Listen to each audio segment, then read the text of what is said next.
All right, ladies and gentlemen, this segment is called The Speed Run.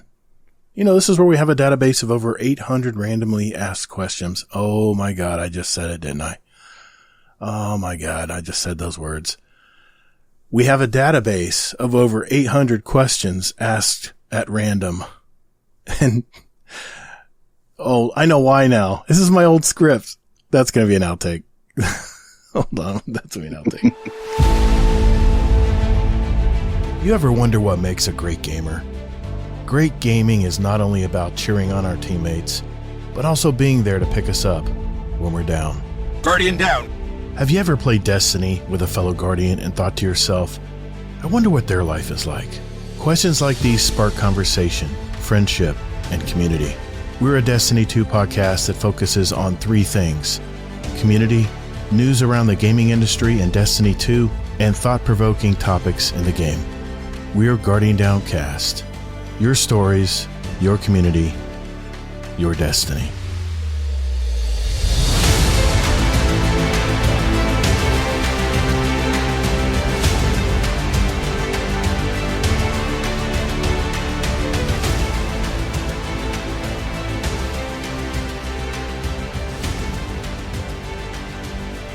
What's up, Guardian? Welcome to episode 261, Guardian Downcast, the Destiny podcast. Hey, I'm your host, Todd the Gator, and I'm a Day One Guardian who loves gaming and especially the Destiny franchise. In this episode, I have yet another brand new guest of the show. He's been a member of our Guardian Downcast Discord for 11 months now. Really looking forward to hearing more about him. Please welcome DEADPOOL-1-MERC. How you, man? What's up? Hey, how's it going? Very good, man. Like that Semper Fi shirt you got on, man. That looks good. Yeah, I try to rock a lot of Marine Corps stuff. Yeah, I got my little Twitch shirt on. Sorry. I didn't know we'd be on video today, so it's cool. Well, here's what we'll be covering today. First, we're going to, of course, find out more about DEADPOOL-1-MERC and hear about a little bit about his life and also his Destiny journey. And then we're going to test his Twitch reflexes in our fast fire question and answer segment we call The Speed Run. I'll also update you on any highlights from Bungie in this week's TWAB. We'll talk about what we thought about the opening week of Episode 1, Echoes Act 2. Oh, and I think we both have words on that. Then we're going to answer questions for the show. We'll both pick some music to add to our Guardian Downcast show playlist, which you can find, by the way. We have the links in our Discord and also the links in our show description down below if you want to follow along and see what we add every week and kind of hit that random button and listen to it. We have quite a few songs in there right now. I'll have some community announcements at the end. And lastly, there's been some hubbub in social media this week in the gaming arena. And I have a few things to say about it before we close out the show. We have a lot to cover today, so let's roll. Hey, thanks for listening to Guardian Downcast. There are several ways you can contact us. First, you can find us on X at Guardian Downcast. Or you can find us on our Instagram at Guardian Downcast and see what pics and reels Todd the Gator and his podcast guests want to share with you guys. We have a brand new website too. Just visit guardiandowncast.com, where you can find all of our contact info, leave us a voicemail, give our show a rating or review, search for any past episodes, or even give back to our community. Also, don't forget to sign up for future updates to the show, where we'll also have random drawings throughout the year, and you may win a gift card or even some GDC merch. And finally, you can send us an email at guardiandowncast@gmail.com. Our community thrives on interaction, so get involved and check us out. And later, Guardian. DEADPOOL-1-MERC. How you doing, man? Doing good. How you doing, Todd? Hey, thanks for coming on the show tonight, man. Real treat. I love having new guests on the show because, it's just like, we're going to learn something tonight, guys. Yeah, it's going to be cool. Well, first introduce yourself if you would. Where are you from? What do you do for a living? Are you a dad? Married? All right. So, I live in California. I live in the Bay Area. Okay. Just recently moved. So, I was just moved 2 days ago. So, oh, wow. I am a father. I do have a lot of wonderful children. I have a 16-year-old son. Okay. I have a 8-year-old son and a 2-year-old son. Yeah. And then I got my little dog, Kobe, over there. So he's like just that chilling. name. It's a cool name. Yeah. Good deal. What do you do? What do you do for work? Right now I work for Progressive. insurance. I'm a claims adjuster. My mom's actually a customer too out there in Florida. So, oh, nice. You know about the rates here then. Yeah. Mm-hmm. Yeah. Yeah. I'm actually in the middle of actually looking for another job. So, I just had 2 interviews yesterday and I'm lined up for another one this week. So, what are you thinking about want to get into? So I do have my MBA. Okay. So I'm trying to, get into marketing maybe. So, okay. Go that route, or, one of my buddies, he works at a lab and he was like trying to talk me into going to the work for him at the lab. Okay. So it's a juggle between the two. So nice. That sounds like fun, man. Well, good deal, man. Hey, it's never too late to change cars you're in, and go to something else in life to do. I started doing a podcast when I was old, leave it at that. But, yeah, man, this is cool. Well, hey, how did you, let me ask you this. What is your earliest moment in gaming? I mean, when did you really start to get into gaming? Did you start when you were a kid or did you start later in life? What's the situation? I started when I was young. For anybody that knows what a Sega Genesis is, there's a 16-bit and a 32-bit. So, and an 8-bit. So I learned, from my mom. She was actually into playing Sonic the Hedgehog. Nice. We also played, Streets of Rage, which I always got to the very last mission, but could never complete it because the boss was so hard at the end. And that's one of those ones where as soon as you turn it off, you got to restart all over again. So, hey, that's what real video games were back in the day. There were no save buttons. There was no pause button either. Well, there might have been, but there was no, come back and try it again at the very same spot. No, you had to go all the way through the board again. Yeah, man. And then I remember, we had a little hiatus. We had the Super Nintendo. We had the, regular Nintendo. And then, we used to live right across the street from a Blockbuster. Nice. So I used to go all the time over there on, whenever I didn't have school or anything like that and go play on the Virtual Boy, the old, virtual reality. Nice, man. That's so cool. Did that. And then, when PlayStation first came out, the gray PlayStation 1, without the analog sticks. Mm-hmm. That was my very first PlayStation. Got Crash Bandicoot because Crash Bandicoot came with a package deal with it at that time. It was awesome. Dude, PlayStation opened my eyes to gaming, man. It was like a whole different world of gaming. You're hitting that next level, of crystal clear picture and everything was moving more fluidly and stuff versus the old 8-bit stuff that we started out on. But, dude, that's awesome, man. So now have you followed the PlayStation path or did you like Rasagul, be a trader and go over to the Xbox side? No, I'm just kidding. PS5 all the way. There you go, man. That's the way to do it. Yeah, we got to show off our joysticks. Yeah, there you go. I got quite a few. Nice, man. Nice. No, but my brother was the one that went from PlayStation to Xbox, and then now he's on PC. So he's a PC gamer now. I do both. PC is fun. PC's fun, but the problem is and it's getting better. But I'm not a mouse and keyboard player, man. I didn't play PC back when all you had was a mouse and keyboard. But there's a lot more games that are getting more controller friendly now. And Steam, the Steam controller, I use my PS5. I plug it into a USB-C and I play Destiny on it. So Crucible, whatever. So it has its own set of problems. It's nice to be able to just flip it on, right? And play and not have to worry about driver updates and, what's going on with the RAM or, you know what I'm saying? Yeah.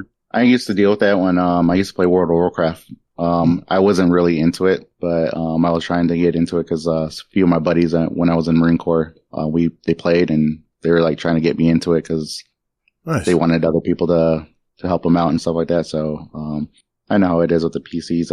I was playing on a laptop. They were playing on PCs and they're like, you need to get a PC. And I was like, no. I was like, I'm PlayStation all the way. Marine Corps, how long did you serve? I did 8 years. Wow. Okay. Did you go right out of school or you said you got your MBA? So did you do the GI Bill? Yep. Used the GI Bill, used all my GI Bill. I got my bachelor's degree in criminal justice and then I got my MBA in logistics management. Nice, man. Dude, that was such the best ticket back when I went to school. Yeah, that was such a great deal, being able to go wherever you want. Yeah, it was amazing. I loved it. I was an infantry guy, so I was on boots on the ground. Uh-huh. I deployed to Iraq twice and went to Afghanistan once. So. Oh, wow. Was it Rasagula? I think he said he was over there too. Damn. Yeah. He actually said he was over there in 06 through 07. I was out there in Haditha, Iraq around the same time. Really? Damn. Yep. 06, 07. Like I asked him, it's probably a totally different area from where we live, right? Mm-hmm. Totally different world out there. Yeah. That's nuts. Well, thank you for your service. Thank you for your sacrifice. Appreciate that. No problem. Appreciate that. I'm Gen X, man. At the time, there wasn't any wars or anything really going on, and I'm actually part of a military family, but it skipped a generation with me. I never went into the armed forces, but I would have liked to. I think that would have been a cool thing. My ex-wife's in the Army, so Nice. my 2 older kids live with her, so they're out there in Washington. So very nice, man. Very nice. How did you find this game that we've all been addicted to? That's a strong word, but I'm probably fairly accurate there.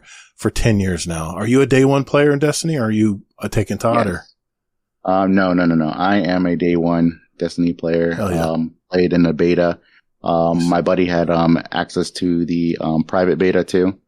So he invited me to that, so I got to play that a little bit. And at first I was on the fence. I was like, should I get it? And then I was like, you know what? I'm going to get it. I was like, no questions. Dude, it was a So I've been no-brainer. playing since day one. Yep. I think I played that with that one mission on Cosmodrome where you finally got to the witch at the very end. As soon as you killed her, it was over. Game's over. I'd reload that and play it so many times because it just felt good, man. I came from Call of Duty. I wasn't used to this new look, of video games. Such a refined view of video games when it came out in 2014. Oh yeah, it was amazing. Yeah. I was playing, at the time I was playing Final Fantasy 14 online, and all my buddies, we dropped Final Fantasy. We were like, we're done.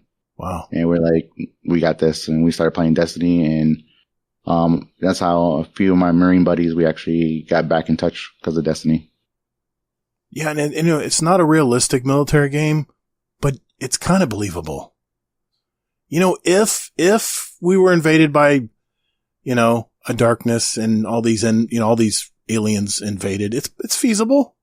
When you pick the gun up, when you see the patina on it and you see the scratches on it stuff, you're like, okay, this looks close enough to a carbine, right? I could fire this thing. But, yeah, man, Destiny sold me my hour one. I was already like, where's the pre-order button? It's crazy. Speaking of Destiny, what have you been doing this week? Have you, I think you wanted to mention you were playing Iron Banner last week with the gang? I only played I'm not going to lie. I only played Iron Banner maybe 2 or 3 times last week. And it was just to help, one of my friends and to play with, Cloud and a few of the people that we normally play with. But I'm not a fan of Tribute. Not a fan at all. People are probably tired of me complaining about Tribute on last week's show, but dude, it was just not good. I talked about it last week, so I'm not going to beat a dead horse here, but yeah, I was curious if you had enjoyed that or not. I mean, I played Control week 1 and I had a great time. It's I was on there every day playing Control. Yeah. Every day I was playing It's like Control. an old glove. It just fits right. It just, how it fits. You know what you got to do in the game. And even Tribute, I know Tribute's new and people are like, well, maybe you just don't know how to play it. I'm like, I knew how to play it. Trust me. And I knew what everyone else was doing to win the games too, or not win them. I swear, man, I was in some of these lobbies. I was looking around. I told this last week, but there was 14 points on the board. Those are the ones that I ran and banked, nearly killed myself for. And the rest of the team just said, nah, we're good, dog. We don't want to dunk anything. I'm like, okay, this game will be over quick. Perfect. I noticed there was a trend that some people were doing, with just waiting at one of the points and waiting for you to come there, kill you, take all your crest, and then deposit them. And you're like, wow. It's just not a good game type. I'll say it again. Maybe Bungie will hear it. Please, Bungie, just put Control back in Iron Banner. Us gamers who always love playing Iron Banner, it's because we love Control. It's a simple game type. We played it for a decade now, and we know how to play it well. And it's just an easy game for everyone to group up and have fun and play. So, anything else you've been doing this week? You been watching any shows or anything? I think you mentioned you just saw the last episode of Acolyte. Yeah, I just recently watched the last episode of Acolyte. I have a lot to say about it. You know what? Jimmy Rayner had a question about that in our questions, and I'm determined to get all the questions answered tonight from our Discord. We have quite a few, but we have our roundtable next week, and we're not going to be able to answer questions, so I want to make sure we have a clean slate tonight. So that was one of his questions. So we'll wait till that question comes up about Acolyte. I have words as well. But any other shows you're watching? You've been seeing any movies or anything? I haven't really been watching any movies. I'm waiting for Deadpool and Wolverine, and I'm also waiting for, actually, Twisters came out, so I'm planning on going to see that, but we're going to take our time because we just moved. Me and my girlfriend just moved. Nice. So, we're trying to. Yeah, I see your house there. It's a nice house. Nice cathedral ceilings and stuff. And San Francisco, man, that can't be cheap. Yeah, that's nice. No, it's expensive out here. But yeah, we normally do Thursday night movie nights. So, but yesterday I was doing some last minute moving. She was moving some stuff around too. So, but we pretty much got everything in. So I started organizing the living room a little bit. She's organizing the bedroom. So nice, very cool. Well, I did see a few things last week. I have 2 movie reviews for this week. Shh. Movie review. I saw an independent film at the local AMC theater via my AMC Stubbs A-List membership. It was called Touch. And I know that just sounds like a weak title, but it's about an old man who is Icelandic. He's trying to contend with losing his memories. He's trying to deal with losing everything he knew from his younger times. And he's on this mission to find this boyhood love he had back in London in his 20s. I mean, it seems like a pretty cut and dry story, but of course it's complicated. I really enjoyed it though. I really enjoyed this film, and the ending just cuts you with a knife. It really is a superb ending. Really great film. I don't think anybody's going to watch it because it's a small independent film and it has subtitles. You have Japanese and Icelandic subtitles because it's spoken in the movie. But I tell you what, man, when you have a really good movie, subtitles just melt away. You don't even feel like you're reading subtitles anymore because you're really into the movie and the story. But this is a real sleeper movie I didn't really see coming. And other than, like I said, the subtitles, which some people don't like that kind of stuff, but the story is very good. It's very endearing. I should say endearing at the very end. I won't tell you how it ends because if you do want to watch it, you're, scrolling on those streaming services and you see a movie called Touch and it doesn't look like much. If you have especially a loved one or a mate with you and you want to kind of see kind of a romantic movie, I'm a little sappy for romantic stuff. So my wife was with me, of course. Yeah, man, this is a movie you might want to just put on your watch list when you have that Thursday night movie night. So, Rotten Tomatoes had it at 93% certified fresh, 96% from the audience, if that says anything. 4.5 solid stars for me. And the second movie I watched is what you just mentioned, Deadpool and MERC. I watched Twisters. I actually watched it, early screening of it on Thursday. Of course, in the Dolby Atmos theater. And I gotta tell you, man, if you have the chance to see Twisters in a Dolby, recliner movie, like with the Dolby sound and the rumble seats and everything, when the tornadoes were getting close or were you like inside the tornadoes, the whole theater was shaking, man. It was the coolest thing. With all big summer movies, the story was very predictable, but I was talking to my wife tonight about it and I said, I didn't expect much from this movie, but it was actually very entertaining. So, Rotten Tomatoes actually had this one as 77% certified fresh from critics, 93% from audience. So I think you'll enjoy it. It's a typical summer blockbuster movie. And, if you remember to suspend your disbelief when watching it, you'll be right as rain. So 4 stars for me. It met my expectations and was fun to watch. And Glenn Powell is just charming as ever, man.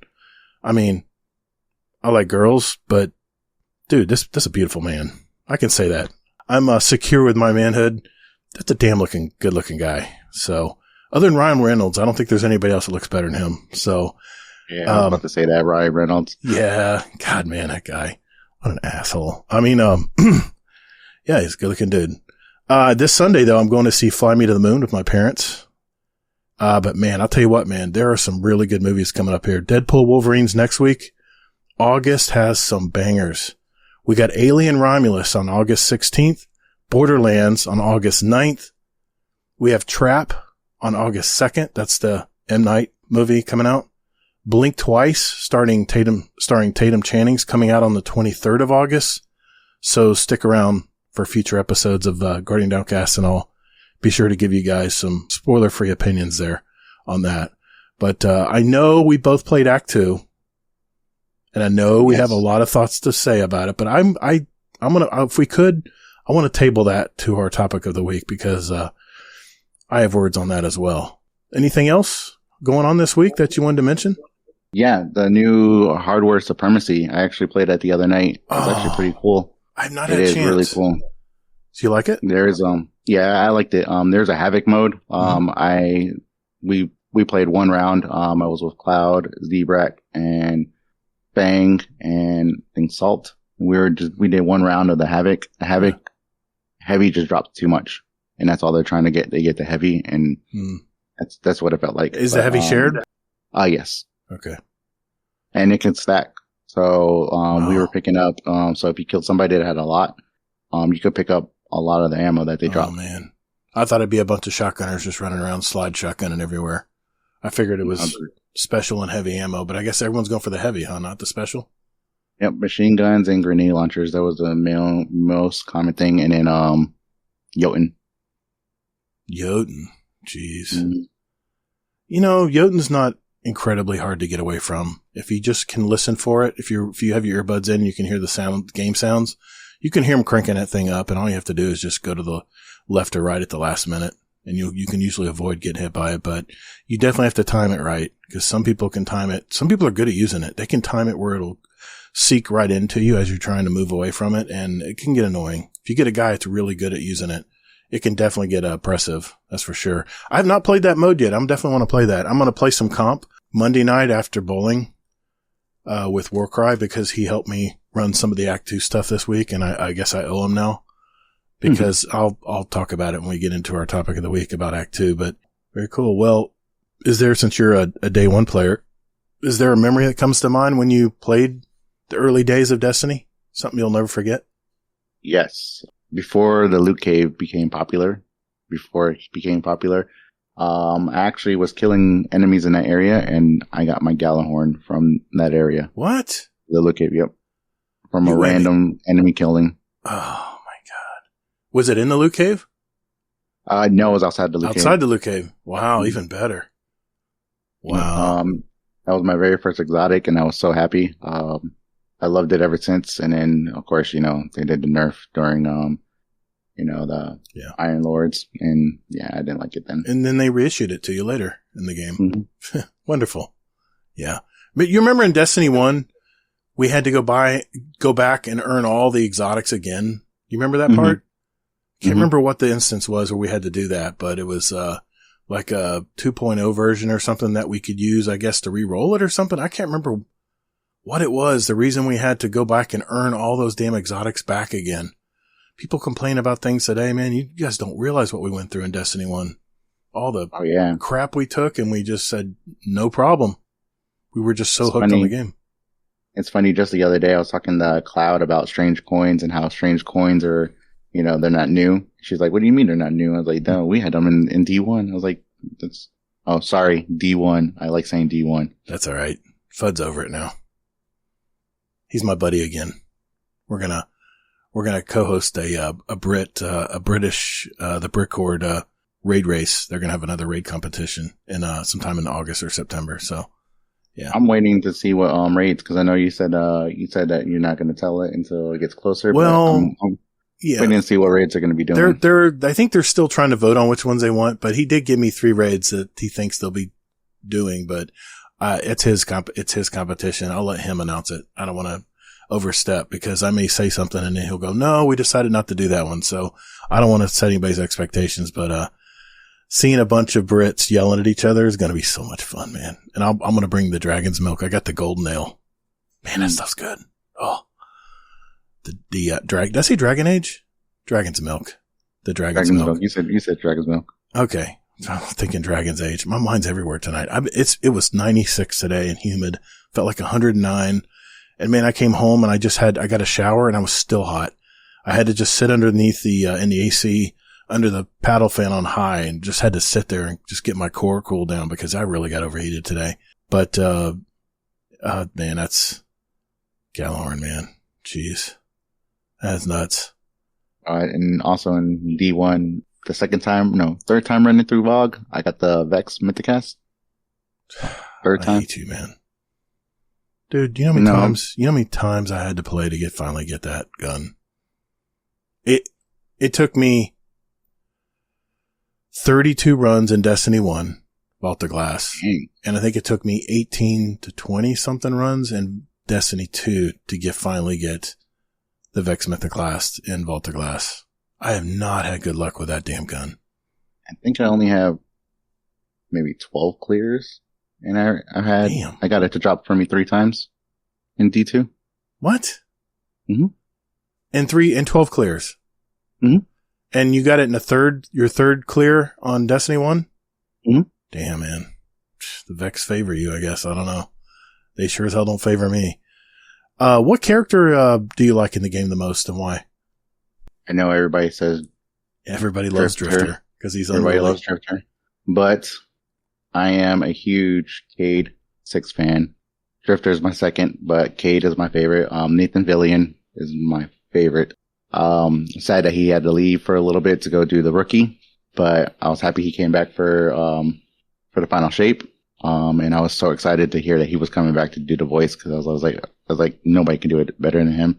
I know Nolan North did try, but nobody could beat Nathan Fillion. Here's the thing too. I thought it'd be kind of gimmicky, them bringing him back, maybe just to sell more copies, but they really tastefully played his character, whatever his role was in Final Shape. I think they did a good job portraying it. And he gracefully left the game. I mean, if you haven't played the story now, I'm sorry. We're going to have spoilers about that stuff, but he does leave the game eventually. I won't tell you how, but you can find that part out. But yeah, the way he played his part in the Final Shape campaign was just so well done. I mean, everything was just so well placed and just the pace of the story, everything was just really done well. So yeah. Anyway, Cade 6. All right. So you're a hunter main. Mm-hmm. Of course. On both my accounts, on my primary and my alternate account. And you get the Vex Mythicast in 3 turns. Okay, fine. All right, no problem. Hey, Deadpool-1-MERC, do you do bounties? Yes, I do. Thank you. Well, I do whatever's left now. Well, of course, we have the new Pathfinder system. That ritual one, I don't like it. I hate it. I haven't played it yet. Other than Iron Banner, that's the last time I played it, and I haven't touched it. No reason. I'd rather just go play Pale Heart. Get my swords. You do have to say, if you do the ritual one, you do get pinnacles. It says Prime. Yeah, I heard that. They do drop as pinnacles. I think Rasa told me that, or it might have been Ronan told me that. He goes, I know it shows that it's like a tier 1 or tier 2, but it is a pinnacle. That's right, it is. At least for the first 3 of them. I think the first 3. Yeah, and then of course you get Bright Dust and Prisms and all that good stuff too. I mean, the rewards they're very good, but it just, like I said, it disrupts how you want to play the game, and I hate it when Bungie tries to force us to play the game a certain way. What activities do you prefer to do most in the game?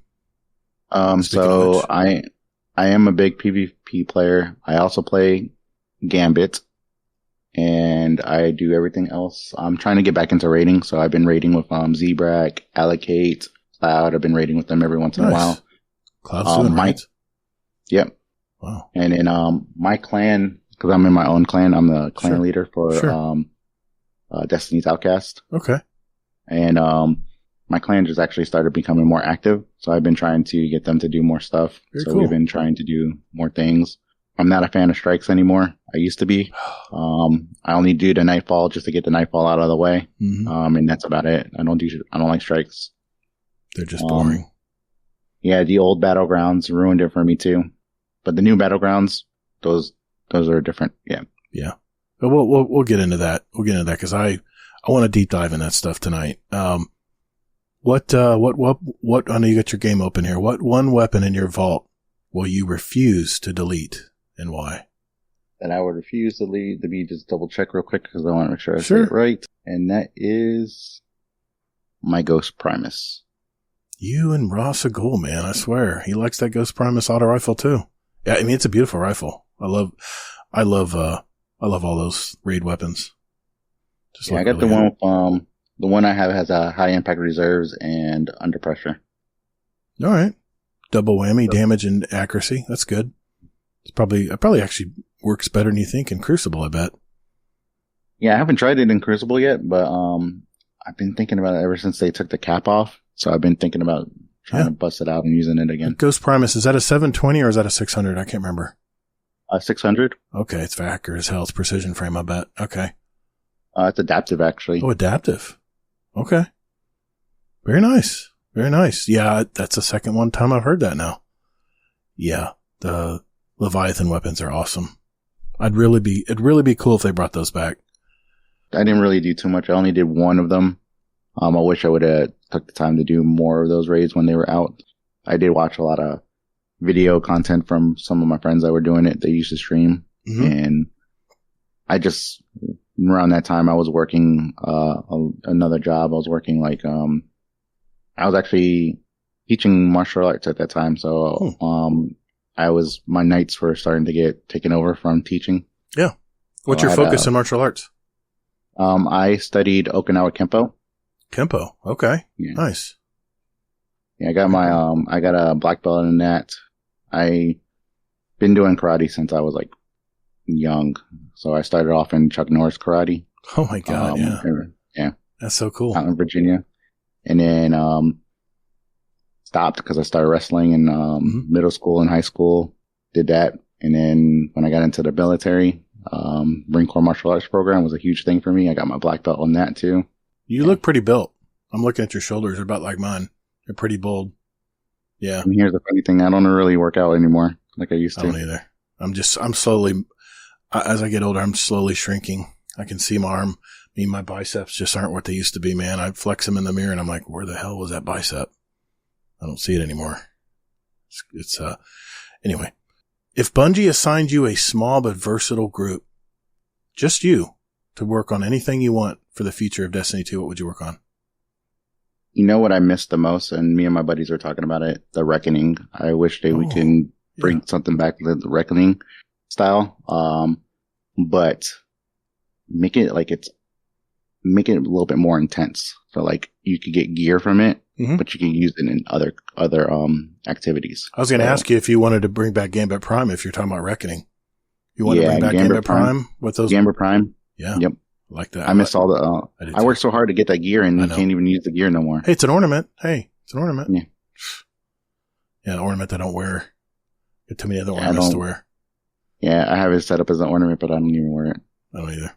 It's just a nice memory. I actually have the Sentry jersey. Remember they were giving those away? They weren't giving them away. If you wanted to pay a chunk of money, I think I paid $75 for it plus shipping. And they messed up the first run of it. So I waited 12 months to get that jersey. That's why I proudly wore it. Actually at GCX last year, 2 years ago. Damn, has it been last year? Damn, I guess it was last year. Man, time flies. I wore that jersey to GCX. I was flaunting it because not many people have that jersey. And I like Sentry. I like guarding the vault, taking out the blockers quick, and also being able to mark any invaders. That was such a cool job. I'm an invader, so I do that too. I'm usually the default invader because no one wants to invade. No one wants to do that part. So I'm like, all right. I guess I'm the only PvP guy here. I guess I'll go. When we did Crow's tournament, me, you, and Dr. Polk. I remember. That was fun. We all were fighting over invading. Who was the third person who wanted to invade too? Dogapult. Dogapult. That was Hammer's son. Yeah. Damn, that was fun, man. That was fun. That was a fun. We got to admit that was a fun little tournament. I had a lot of fun. I'm waiting for him to host another one. I reached out to him. Stormcrow. Yeah. Yeah. I'm looking forward to him starting another one. I'm down. I'd play it just to play it. I'd play it just to play it because, I'm not in it to win it. I mean, there's guys that play it so much. They're just so much better than me at it, but, it's fun to contribute. I had a lot of fun doing it though. That was a good memory. I remember, I remember going against, was it Zaniac's team? And I got like two, Army of Ones. And I actually played one of their, streams back and they're like, oh, here comes fucking Todd again. I loved it, man. I love it. And whenever we do the, when Crow hosts his, what is it called? The scrims ones. Yeah. Every time I go invade, I always go after him. He's like, no, leave me alone. Yeah. Yeah. We both did good. Invading, but, we're just casual. We put the team together. I think we played like one night of matches just to get used to each other's play style. And that was it. We just jumped right in, which is always the way I do raid races. I'll just pick people that want to play it and just have fun doing it, and yeah, we're not going to win. I think we got one raid done by the time the other two teams or other three teams got all of them done. That's how casual we were about it, but I don't care. I was having fun. Let's see. Let's get some signature questions here before we move on. Do you have any hobbies other than gaming? Yes. So I'm in a car club. So I always go out, Nice. with my car club. All V8s, American Muscle, Nice. of course. I like it. And then, I used to draw. Haven't drawn in a long time, but I used to. What kind of draw? What kind of stuff do you draw? Anime. Okay. I like drawing anime. That's not easy to draw. Not No, that I would know, but it looks like it's pretty detailed. Yeah. I got some drawings that I've done. Dragon Ball. I did a few Marvel ones. They're not easy to do. It is complex, but yeah, it's fun to do. Takes your mind off of stuff. I hear you. Dude, what's behind that gamer tag? DEADPOOL-1-MERC. All right. So I'm a huge Deadpool fan. I've been a Deadpool fan since the first time I ever read a Deadpool comic, which was when I was like, I think 7. Okay. And he actually was in Spider-Man. If you remember the old school Spider-Man cartoon, he showed up a few times and I just loved how quirky he was. And once I found out he was a military guy, so I was like, okay. I was like, this is what I want to do when I grow up. I want to be in the military. And I started using Deadpool as my gamer tag the first time I ever went online, and it stuck with, but it's changed a few times. It used to be Deadpool-1, and then it used to be Deadpool-420, and then I've recently changed it to, Deadpool-1-MERC. My secondary account is also Deadpool-2-MERC. So, I like it. See, not everybody does, I'm not the only one that does alt accounts, people. I always love asking this question. What is one thing our community may not know about you? So this might get on a personal level. I am a suicide survival person. So I did attempt, a long time ago. I'm very big about suicide prevention. I'm also very big about, mental health. I do suffer some mental health issues from when I was in the military. Sure. But, that's a huge thing for me. I'm just a big advocate for it. It's like, if anybody ever needs to talk or, you just need somebody to hear you out. I love doing that. Hell yeah, man. Do you go to therapy and stuff for your PTSD? Yeah. So I have like every Friday I've been going every Friday. Good. And then I see my psych like every 3 months. Awesome, man. That's good. It's unfortunate. That's a byproduct of going to war, Mm-hmm. I can't imagine because I never served. So, but, I have a lot of family who did and I see how it affects them. So, good on you, man. Good on you. You've prevailed and now you are reaching out to help people. That's a good thing, man. It's always a good thing. Yep. Well, that's a little heavy. I'll end it on this though. What is a motto or mantra, speaking of which, that you live by? Well, the acronym's called KISS and it means keep it simple, stupid. One of my favorite ones. And then if it ain't broke, don't fix it. I love both those. Yeah. Always keep it simple. Why complicate things? Hey, Deadpool-1-MERC. Thanks, brother, for sharing your life with us tonight, man. It was a good interview. No problem. All right. Well, that means it's time. We'll take a break. I'll let him take a breath here, guys. Let him take a breath. It's time for that speed run. We'll do that right after my mandatory bathroom break. Right after this. Call the Praxic Order.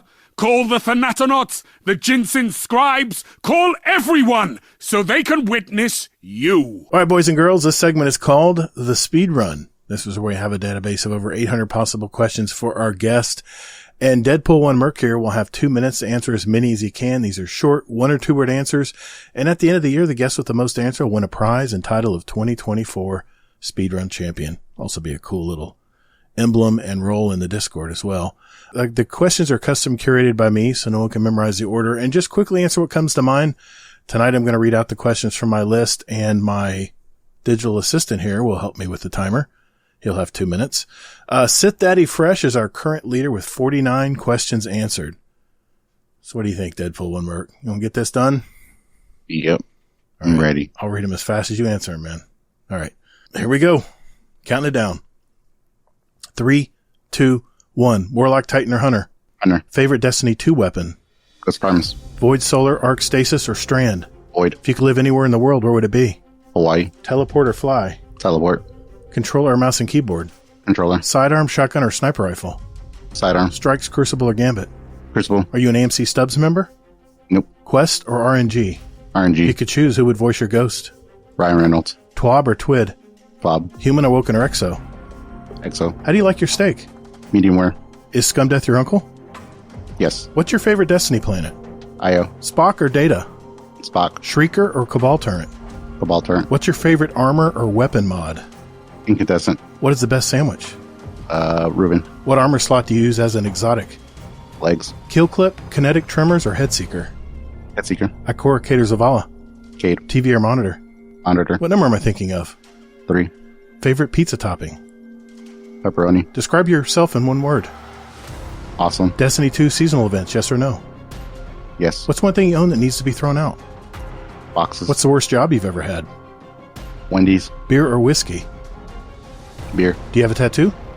Yes. Jedi or Sith? Sith. Favorite drink?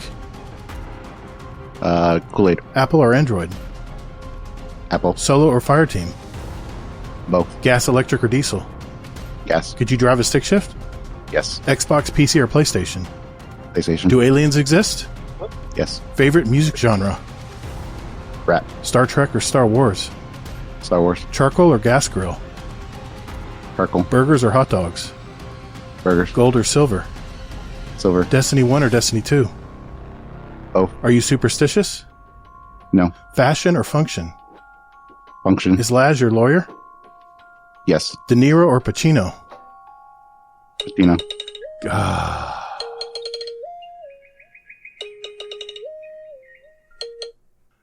Hold on, I gotta double check my answers here. Gotta double check. I've got 50. Yes. Dude. Sorry, Sith. That means you are now our current speedrun champion, man. Congrats. That's gonna be hard to knock off. Good job, buddy. Good job. Wow. I didn't think I'd see anybody ever reach over that 49 mark. Good job. Oh, I'm sorry, Seth. He was Love you. quick.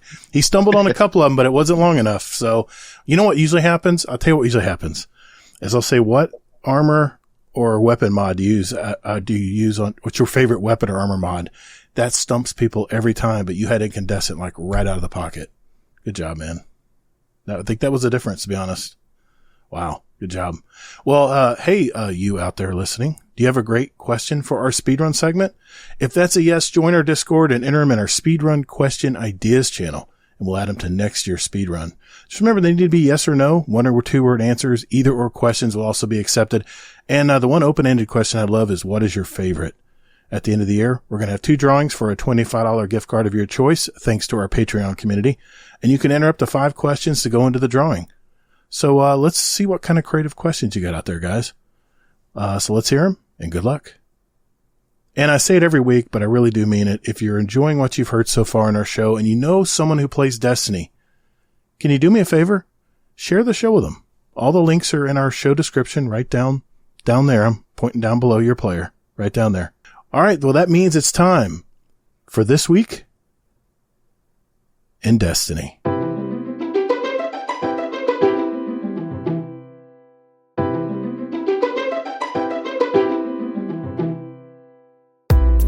It's Brittany, your favorite mod, and you're listening to Guardian Downcast. All right, This Week in Destiny for July 18th, 2024. Says This Week in Destiny, we're announcing 3 separate community-focused activities. We love you and we want your long summer months to be filled with fun moments. So what do we have in mind, you may ask? Look below. The next Bungie Foundation live stream. Get ready for GCX 2024. The next Bungie Bounty is upon us. Calling all build crafting experts. Our latest Echoes Art of the Week winners. Update on Salvation's Edge Master Challenges. All right. So starting with the join the Bungie Foundation for live chaos and surprises. Guardians, your support of the Bungie Foundation during this year's Bungie Day campaign has been tremendous. Already $1.6 million has been raised to support the Foundation's work. And we're not done yet. Mark your calendars for July 25th at 10 a.m. Pacific time, when Bungie Foundation will be hosting a live stream on their Twitch channel to broadcast the semifinals and finals of the inaugural 7th Column Chaos PvP tournament. The Crucible action will be turned up to 11, with added chaos determined live by the audience of special guests from the world of Destiny appearing in studio. There will be some truly exclusive rewards available for those who tune in. We'll be rolling out the Wheel of Chaos once again, and the new toy will be debuting to really test if we can stomach the chaos. Trust us, you won't want to miss this. Help us close out the campaign strong and make more of the Bungie Foundation's vital work across the globe possible. There's still time to donate and earn this year's awesome state of incentives, including the Graphite Daydreams emblem and the Disciple Shelf Lubrian Luxury Shader Bundle. There's a link you can click if you want to learn more and donate. Take me to Florida. They're mentioning that GCX will be here in Orlando, Florida, August 16th and 17th. The DMG and Cosmo will be there, along with a few other Bungie folks, to meet up with players. So say hi to them if you see them. Just for the record, I will not be going to GCX this year. I went last year and met some of our community members, and I have some other plans going on. I'm a new grandpa now, so I have some things that are already in the works in August, so I will not be able to attend that. I apologize if there's anybody out there who's wanting to meet up or come visit me in Orlando. Not this year. Sorry, guys. They did say that GCX will be offering a shared dream emblem for anyone who donates $60 to St. Jude's Children's Research Hospital during the charity marathon that runs until July 19th. You can click the link there to donate. And the emblem's pretty cool. Pretty colorful purple emblem. Yeah, you can go to bungie.net to see what it's all about. They're going to be giving away some medallions and a special Crucible pin for jumping into PvP. There at GCX, there's going to be another PvP tournament. The next Bungie Bounty is going to be starting on July 23rd. There's an emblem you can earn if you match with these special creators that are lined up. The full schedule is on bungie.net. I'll let you peruse that if you are interested in that. And if you defeat them you're on the opposing team and defeat them in PvP, you'll win the special Bungie Bounty emblem, which is very nice. It's a very nice emblem. It's a full schedule there. Full schedule for all of that. So check that out. Don't want to really share that. It's just kind of a highlights of This Week in Destiny. Show us your builds. Guardians, you've conquered light and darkness. You could take on any challenge the universe throws at you, and you are an inspiration for new lights. But why be only an inspiration when you can help them reach their full potential and get a cool emblem on the side? Now that the new weapons and additional row of perks of the seasonal artifact have arrived in Act 2 of Echoes, we want all the build crafting experts to share their favorite builds, whether it's their DPS focused or designed for more solo survivability, helpful for healing your teammates, or one-trick ponies that are fun even if it's not that meta. We want to see everything. Just share a breakdown of why you like this particular build, and of course all the required info so others can replicate it. Text, screen caps, and links to apps or websites, dim links in other words, are all totally fine, and you can even send videos if you like. Just make sure to use the hashtag #BuildOfTheWeek so we can find it. If we select your submission, you'll get a very cool limited edition photo ionization emblem. Best of luck. We've got some Art of the Week winners here. Really can't talk about those on an audio podcast. So you'll have to go and check out all this art as well. Really good art. There's even a terrarium in here. It was really cool. A Nessus terrarium. That's pretty cool. One more thing before we go, an update on the Master Raid challenges. Over the last few weeks, we've been investigating an issue where Master challenges in Salvation's Edge were not being tracked upon the completion of the Ignited Light Triumph. While we issued a fix on Tuesday this week to further prevent the issue, we were unable to retroactively credit players with previous completions. This was one of the rougher bugs to come by, as the difficulty experience in these encounters is grand. And raid challenges are only available one at a time on a weekly schedule. A few Bungie teams came together to see if there's anything they could do to help players in this situation. We know how important raid accomplishments can be for players, so we did a little digging. Sometimes we don't have any options to leverage, but in this case, we lucked out. Starting July 23rd, all Master challenges will be active for 1 week until July 30th before maintenance time. This will provide an opportunity for all to earn their Turmoil Engine Sparrow, acquire their Iconoclast title, and earn some additional adept weapons along the way. There's probably some Iconoclast title bearers out there that are waiting to get this done. So there you go. Player support report. Shit's broken, y'all. That's pretty much it. It was a kind of a light twab this week, but yeah, some good. There's a nice video movie of the week. Check that out. It's about the world's first solo witness. I actually saw this on YouTube, and it, of course, is on YouTube, but they have it here for you if you want to watch it. Guy was so ecstatic he got it done solo. Solo witness. Really. Crazy. We hope everyone in the Northern Hemisphere is having a great summer so far. Please drink plenty of water and apply sunscreen every time you get out to avoid that scorch debuff. For Southern Hemisphere Guardians, also drink plenty of liquids, but maybe switch to sunscreen for a cozy blanket or a warm sweater.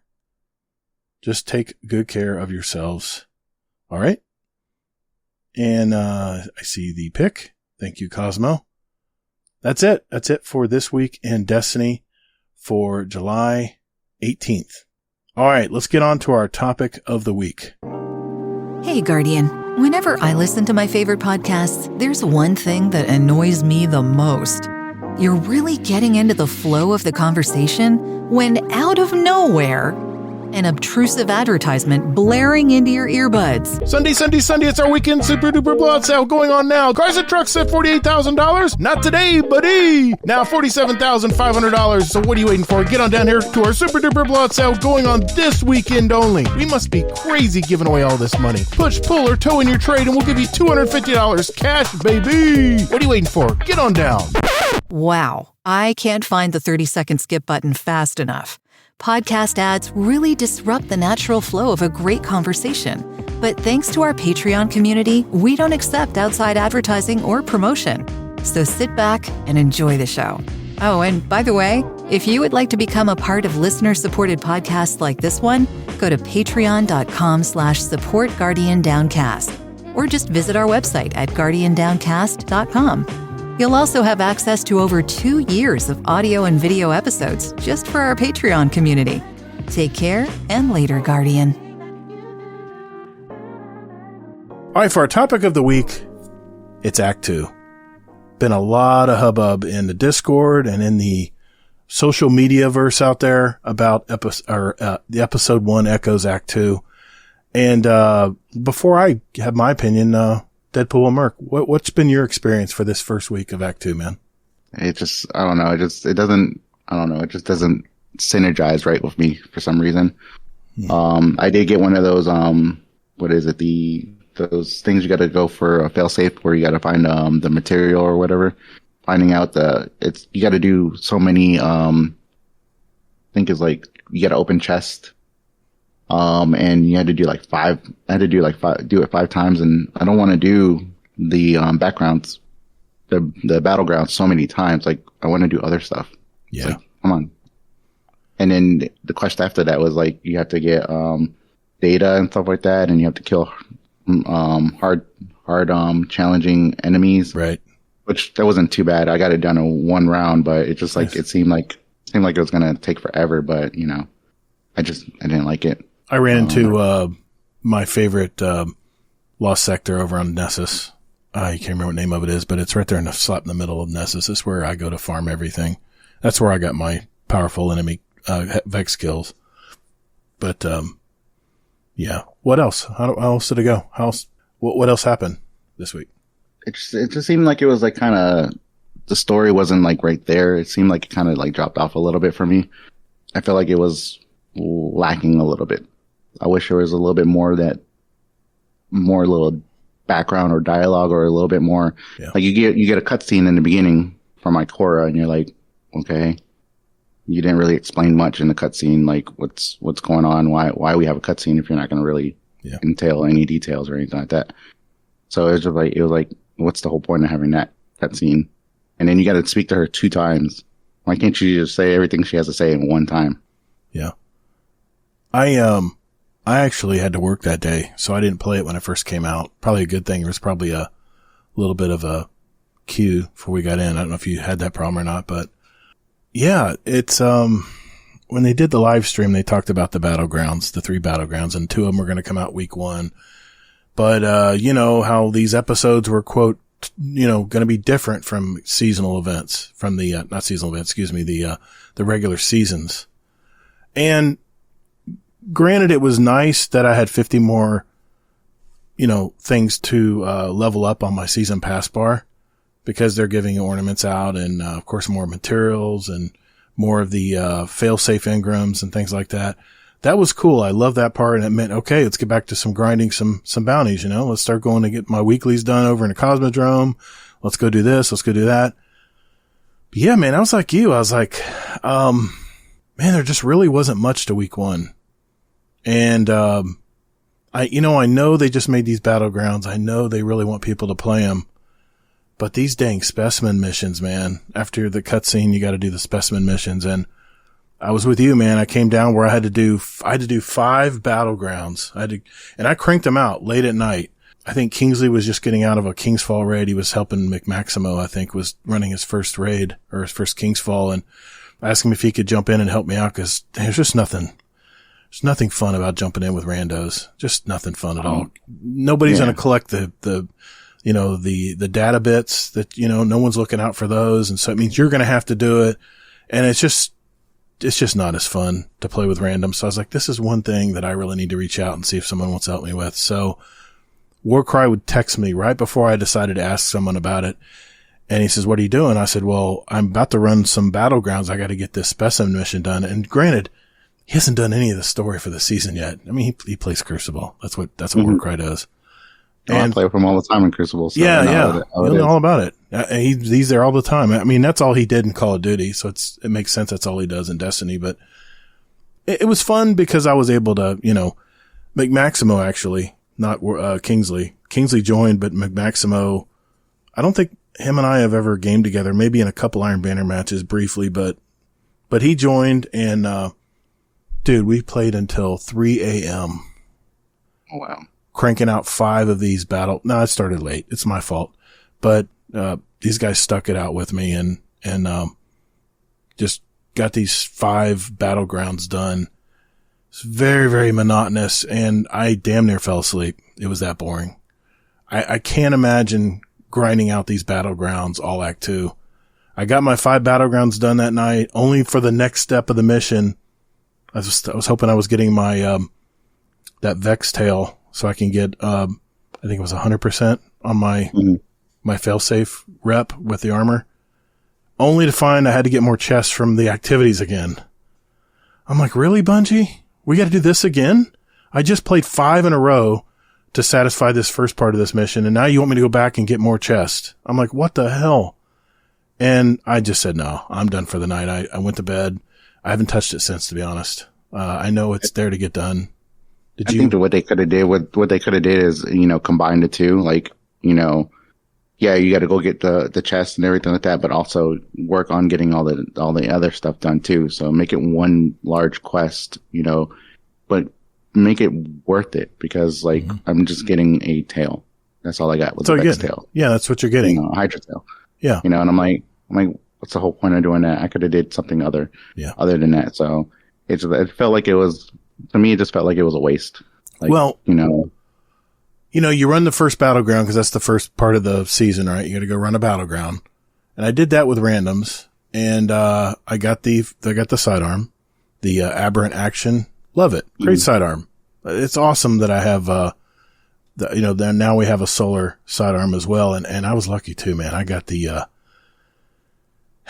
incandescent ambitious assassin, which that's not the greatest roll, but the incandescent was really nice on a rocket assisted firearm. That's just really good. So I got lucky and got that. But I played it the next time, and I think you had to play a couple of them, I think. I can't remember. Mm-hmm. I'm trying to forget it. That I did finally get the Corazian, the new pulse rifle, and I was like, oh, yes. And one thing I noticed about the Corazian, it is just like the auto rifle. The auto rifle being the Veiled Threat, which is the seasonal auto rifle. And I did get some of the Lost Signal grenade launchers too, and I like those. I've got a lot of those, by the way. I've got harmonic, what do they call them? Harmonic siphons? No, it's harmonic. The harmonizers? Yeah, the harmonizers. I've used, I think I used 2 of them on the Lost Signal grenade launcher because I really like that area of denial, that denial of area or whatever they call it, area denial frame. I really like that frame. And the fact that it shoots like 5 mini grenades, it's like, it's really good to run in higher level stuff. It really does keep the ads at bay, especially if they're at your feet. You can fire it at your feet, and you can fire it far away too, which is really good. But, I got the Corazian, and I'm like, well, I didn't get the greatest roll. I got a pugilist and swashbuckler, which if I was a Titan, that'd be great. Cause I'd be a punchy boy, but I have a Titan and I'll probably keep it for my Titan. But it's a long distance weapon. Those perks don't make sense on a long distance aggressive frame pulse rifle. It doesn't. And I got the same one, with, pugilist and swashbuckler on it. And I'm like, really? Why? But the sidearm, I only need one more red border and I could craft the sidearm. So nice. I've got but I got ambitious assassin and incandescent on mine. Oh, you did. You got the same thing. Perfect. Mm-hmm. I love the Aberrant Action. I love it. I know that's why people are wanting to focus Ingrams, but for me, it's all about the Corazian. I want to get that 2-shot, because there's only 2 other, 2-shot, those heavy burst, pulse rifles out there. One is from Trials, which I haven't been playing, and the other one's from the Raid, which I haven't finished yet. So I don't really have it. I mean, I've been using my Revision Zero. It's one of my favorite exotics out there, and I usually use the heavy burst 2-shot on it. But it's exotic. It means I can't use an exotic in my energy slot. So, but one thing I do like is the new, what is it? The artifact mods, those perks. Let's talk about those. Let's talk about Sniper's those. Meditation. Yep. Solar fulmination and the incendiary rifle rounds. Mm-hmm. And having anti-barrier sniper. I love it because, I tried it with, Still Hunt. Still Hunt is not too bad. I don't use the helmet or the helm, the Celestial Nighthawk. Right. They took 25% off, so I was like, I'm not going to try it. I'm just going to keep my setup the same way. I actually am a big Stompies person, so I have Stompies. Okay. All right. That's still a decent pair of leg armor. Yeah, I have it for the mobility, purposes, because I like being fast. I like sliding and, being able to air hip fire and stuff like that. But Whisper of the Worm is actually a great combination with all those. Really? I was doing the Battlegrounds. Mm-hmm. And you know how you have a Hydra, the one Hydra boss you have to fight? Yeah. I got my 3 shots in a row and they all were 123k. Wow. With those headshots. And with that new artifact mod. Not bad. Mm-hmm. I had, ×5 for the, because it stacks up to ×5 for the sniper meditation, so it was up to ×5, and that's where I was getting like a lot. And then when I ran the executable afterwards, one guy saw that I had it set up like that, and he just kept shooting at the top and just wanted me to peg the other Hydras, and made it so much faster. Nice. We didn't have to worry about dying or anything like that. Nice. Yeah, I didn't take advantage of those mods. I know they reduce flinch in PvE with sniper rifles, but not really enticed to use. I'd rather use a sidearm for stuff that comes up close And I'd rather use my heavy burst, pulse rifle, whether it's Revision 0 or the new Corrasion, and use a sidearm. I mean, you should always use a sidearm. But, that alone, I haven't really tried the new sniper mods. To be honest, I know this is not going to be a popular opinion, but I really wish the artifact mods were more general and they weren't all about sniper rifles, because now Bungie's forcing me to use a sniper rifle in the game if I want to use those mods. Yeah, that, or they could have gave us a little bit more, instead of having to uninstall or take off some of your other perks, please give us a few more. Yeah. Like, 2 more or 3 more wouldn't hurt. I mean, then I could add on, and now if I want to go back to my regular, you gotta setup, go do a dance. I gotta go change it all over again. Yeah. Why? I mean, if we can refund the last one and just keep resetting it, or why not just give us all of them? Yeah. I mean, that would be awesome. I know when Bungie used to just let us unlock all of them, I was something I worked for, man. It was a lot of XP to get that all unlocked.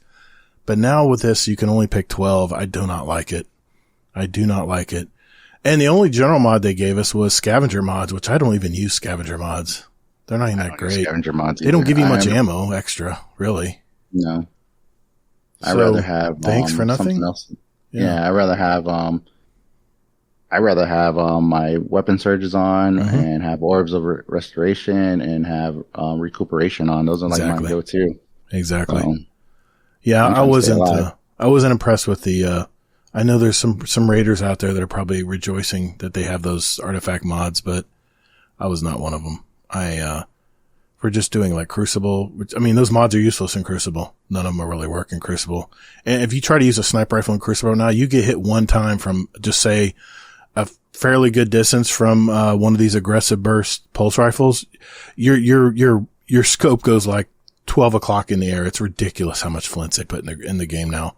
So unless you're hard scoping down an alley and someone walks around a corner and you pop them, sniping is not easy right now. And only the very, very elite are having fun using it right now.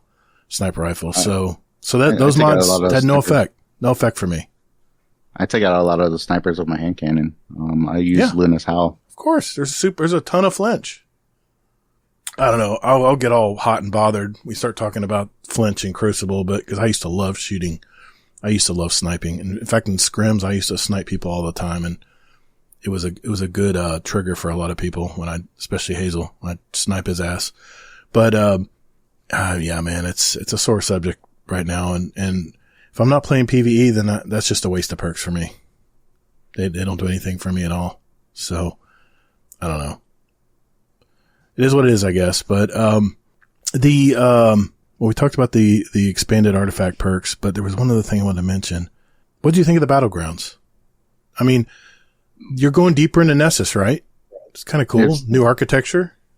I like how they are. It's cool design. Everything looks cool. You're actually going inside now. You're actually seeing what's inside of Nessus.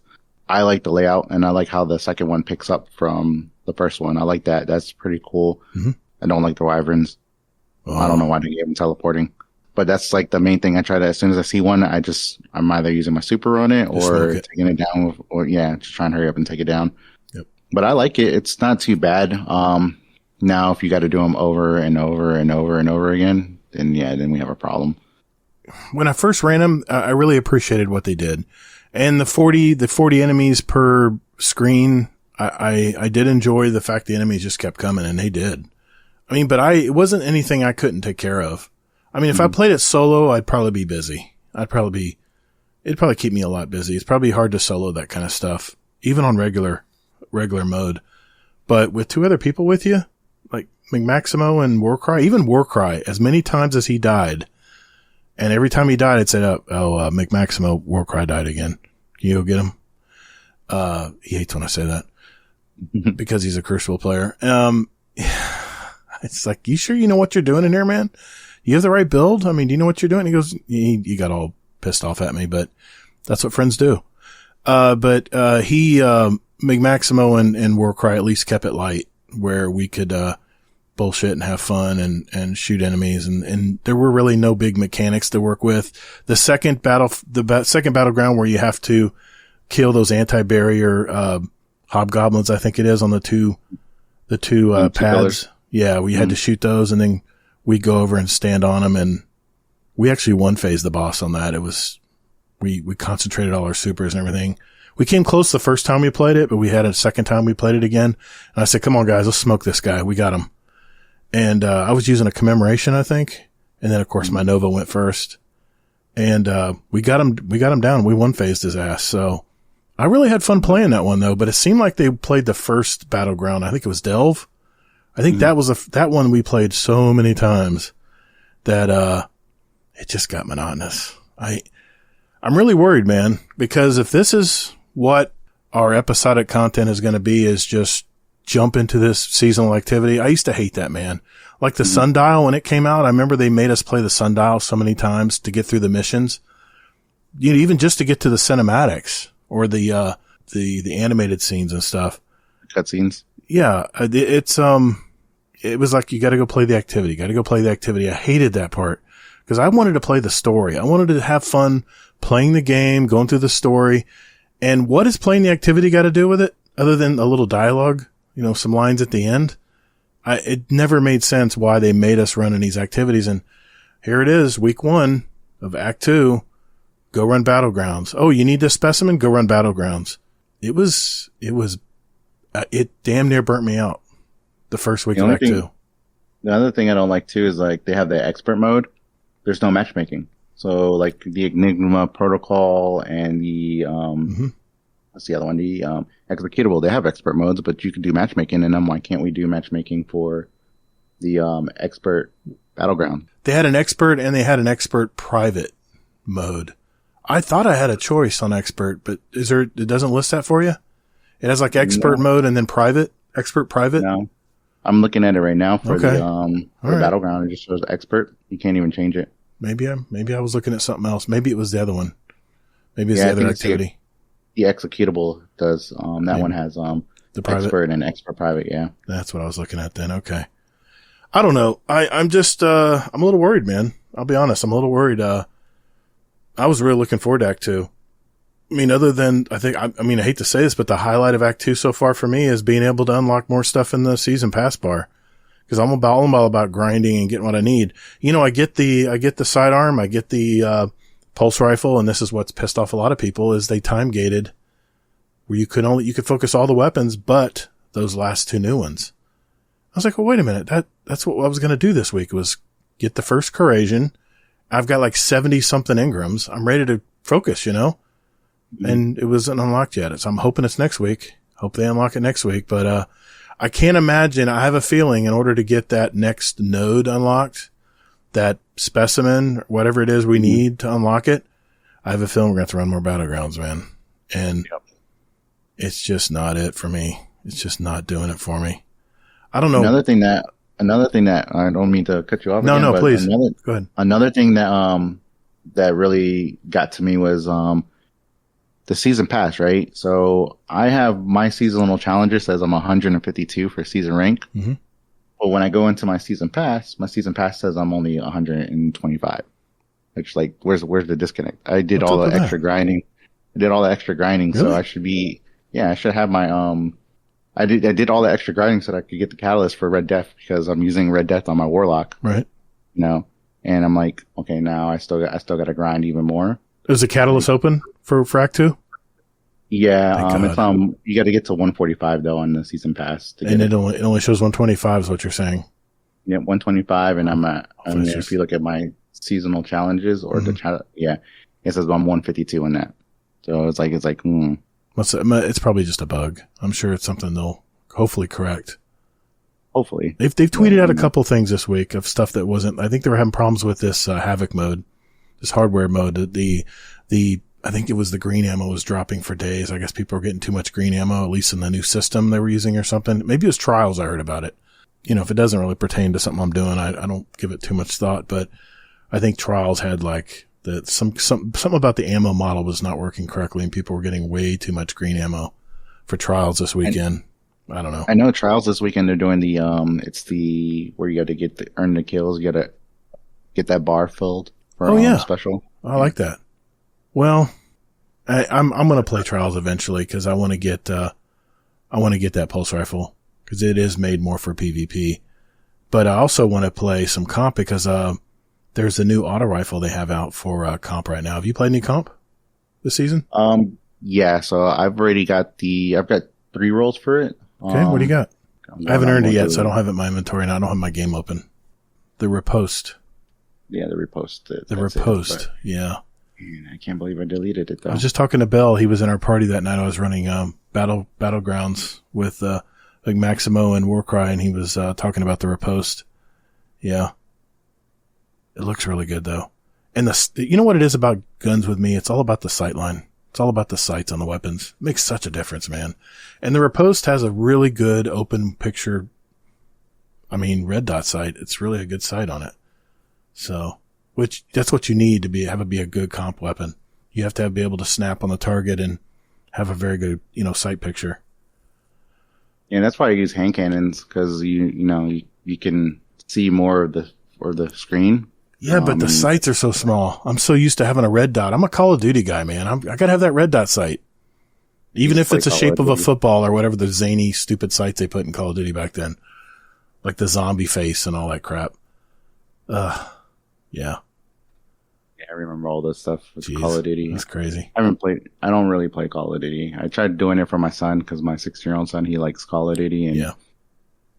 I played, he doesn't play hardcore, he plays regular, and I'm like, no, hardcore is where it's at. And hardcore's fun. You just have to stay still, because people have their headphones on. They can hear your steps unless you have certain perks. But I haven't played Call of Duty in a long time. In fact, I have the latest Call of Duty I bought.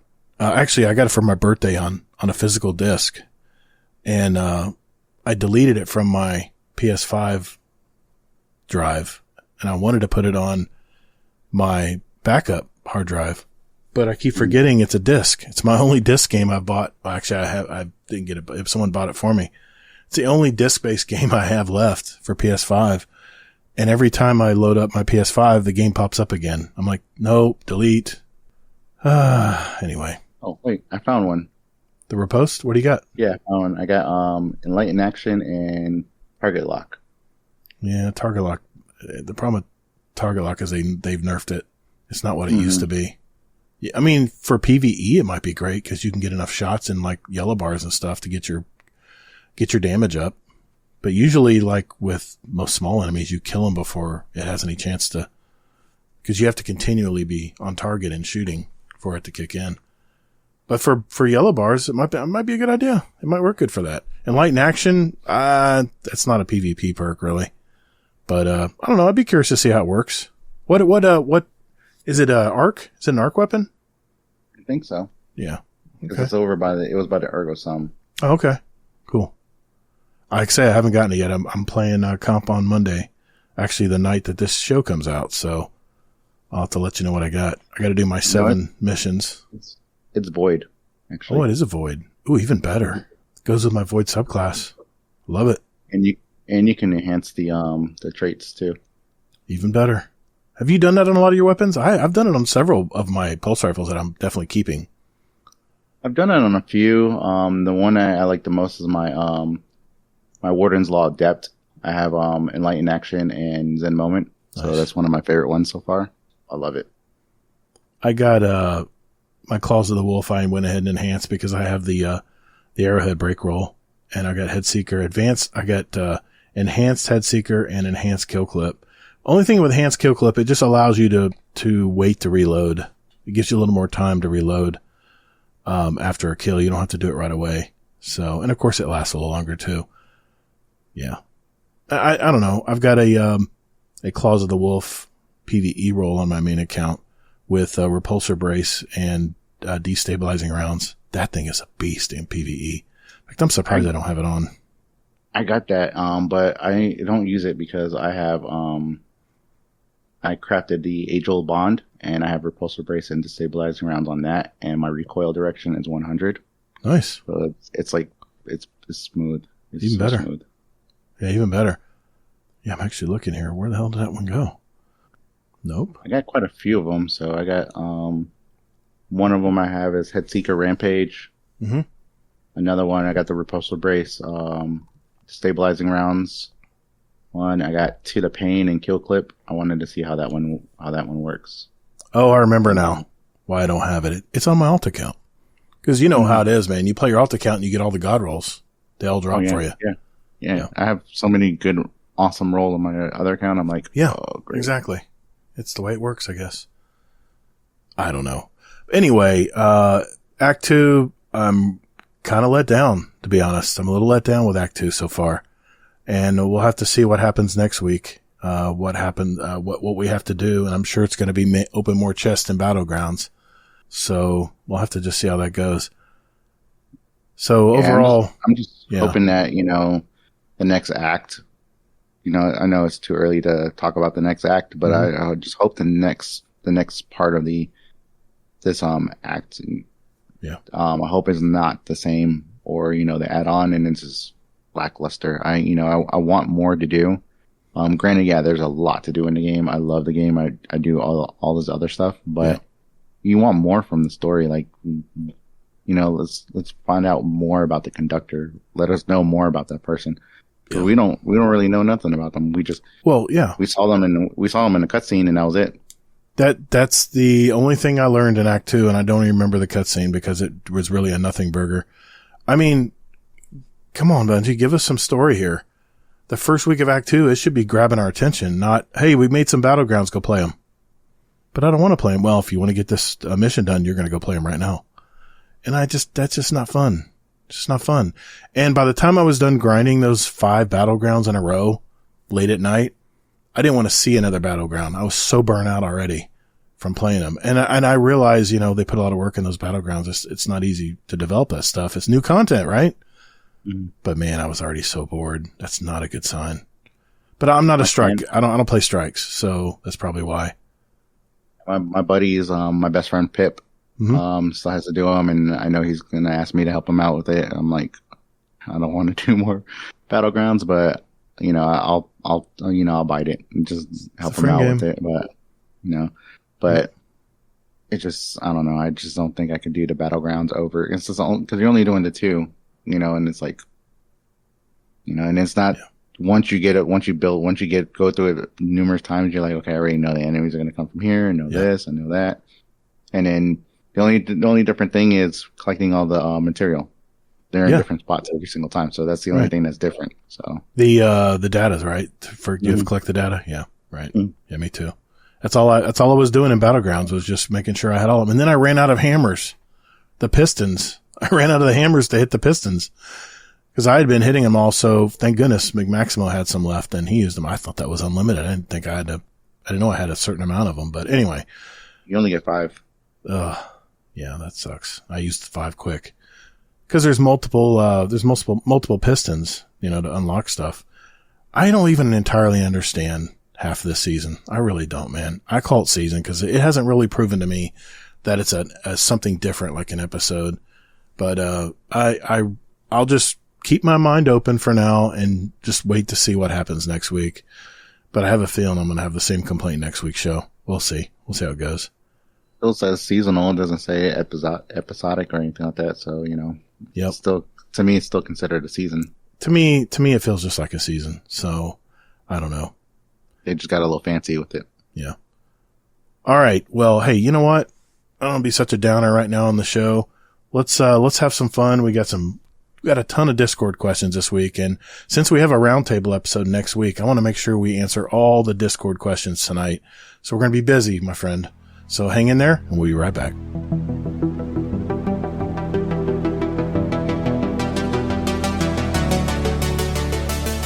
Hey Guardians, would you like to send a question for the show to us? There are 4 ways to do it. First, you can join our Discord server at discord.gg/GuardianDownCast. There's also a join link in our show notes down below. We have Guardians from all walks of life and all over the world, from new lights to day one players to hardcore gamers. There's also a channel labeled Podcast Questions where you can type in your question for the show. So come hang out with us.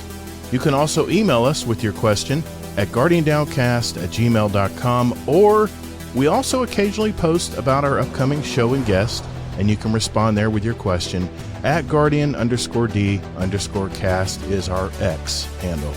Finally, you can send us a voicemail with your question at guardiandowncast.com, and we might play it on the podcast.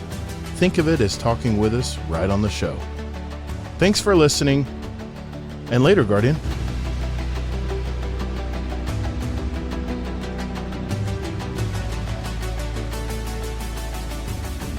All right, ladies and gentlemen, it's that time of our show. So where we get our questions from you guys.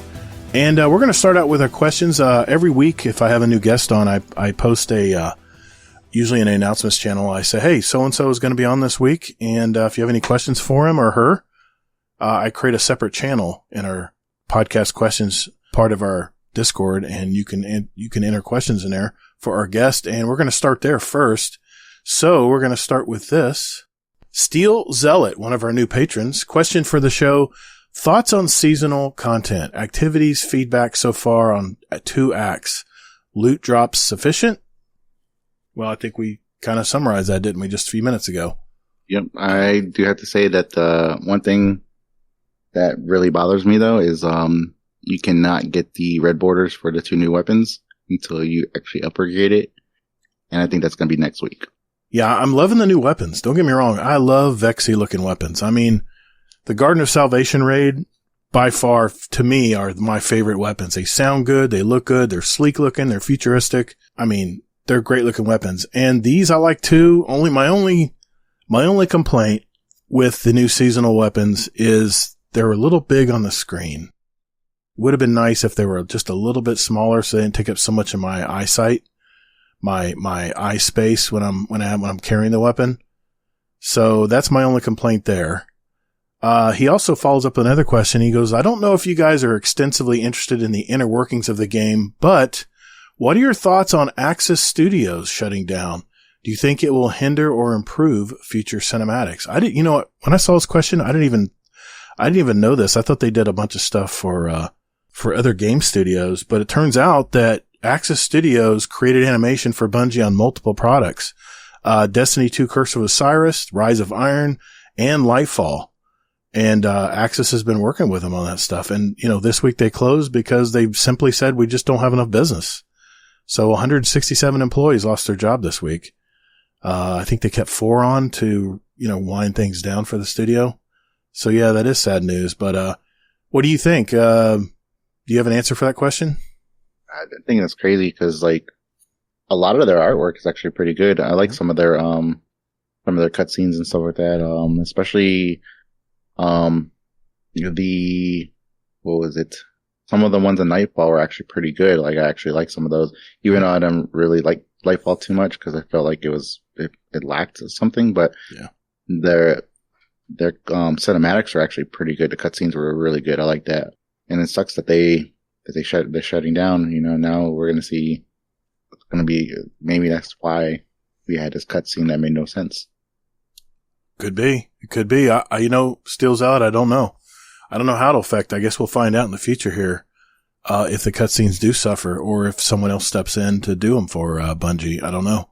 I don't have, enough information to answer that question. I appreciate the question though, because I learned something this week. I didn't know Axis Studios did cutscene work, animation for Bungie. So now I do.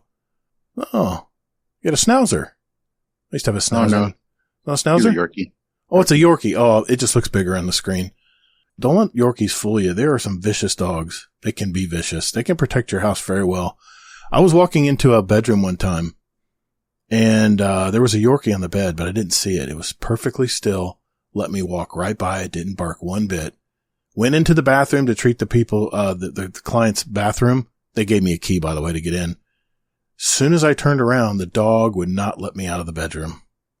And I'm like, here I am, afraid of this little Yorkie dog. What on earth is wrong? That thing was vicious, man.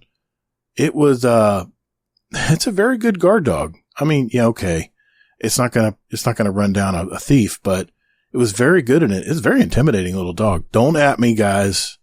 I mean, I'm a dog guy. I can't hurt a dog. I can't. So I just put out my steel can in front of me and it bit and clawed at the steel can while I walked by it and then ran out. And I went, then of course I had to let them know. I said, I love dogs, but you're going to have to put your dog up next time I'm here. You can't leave it roaming in the house. Sorry. But, just a little story there. Zombie Pops. Yeah, I said it right. He was our guest last week on the show.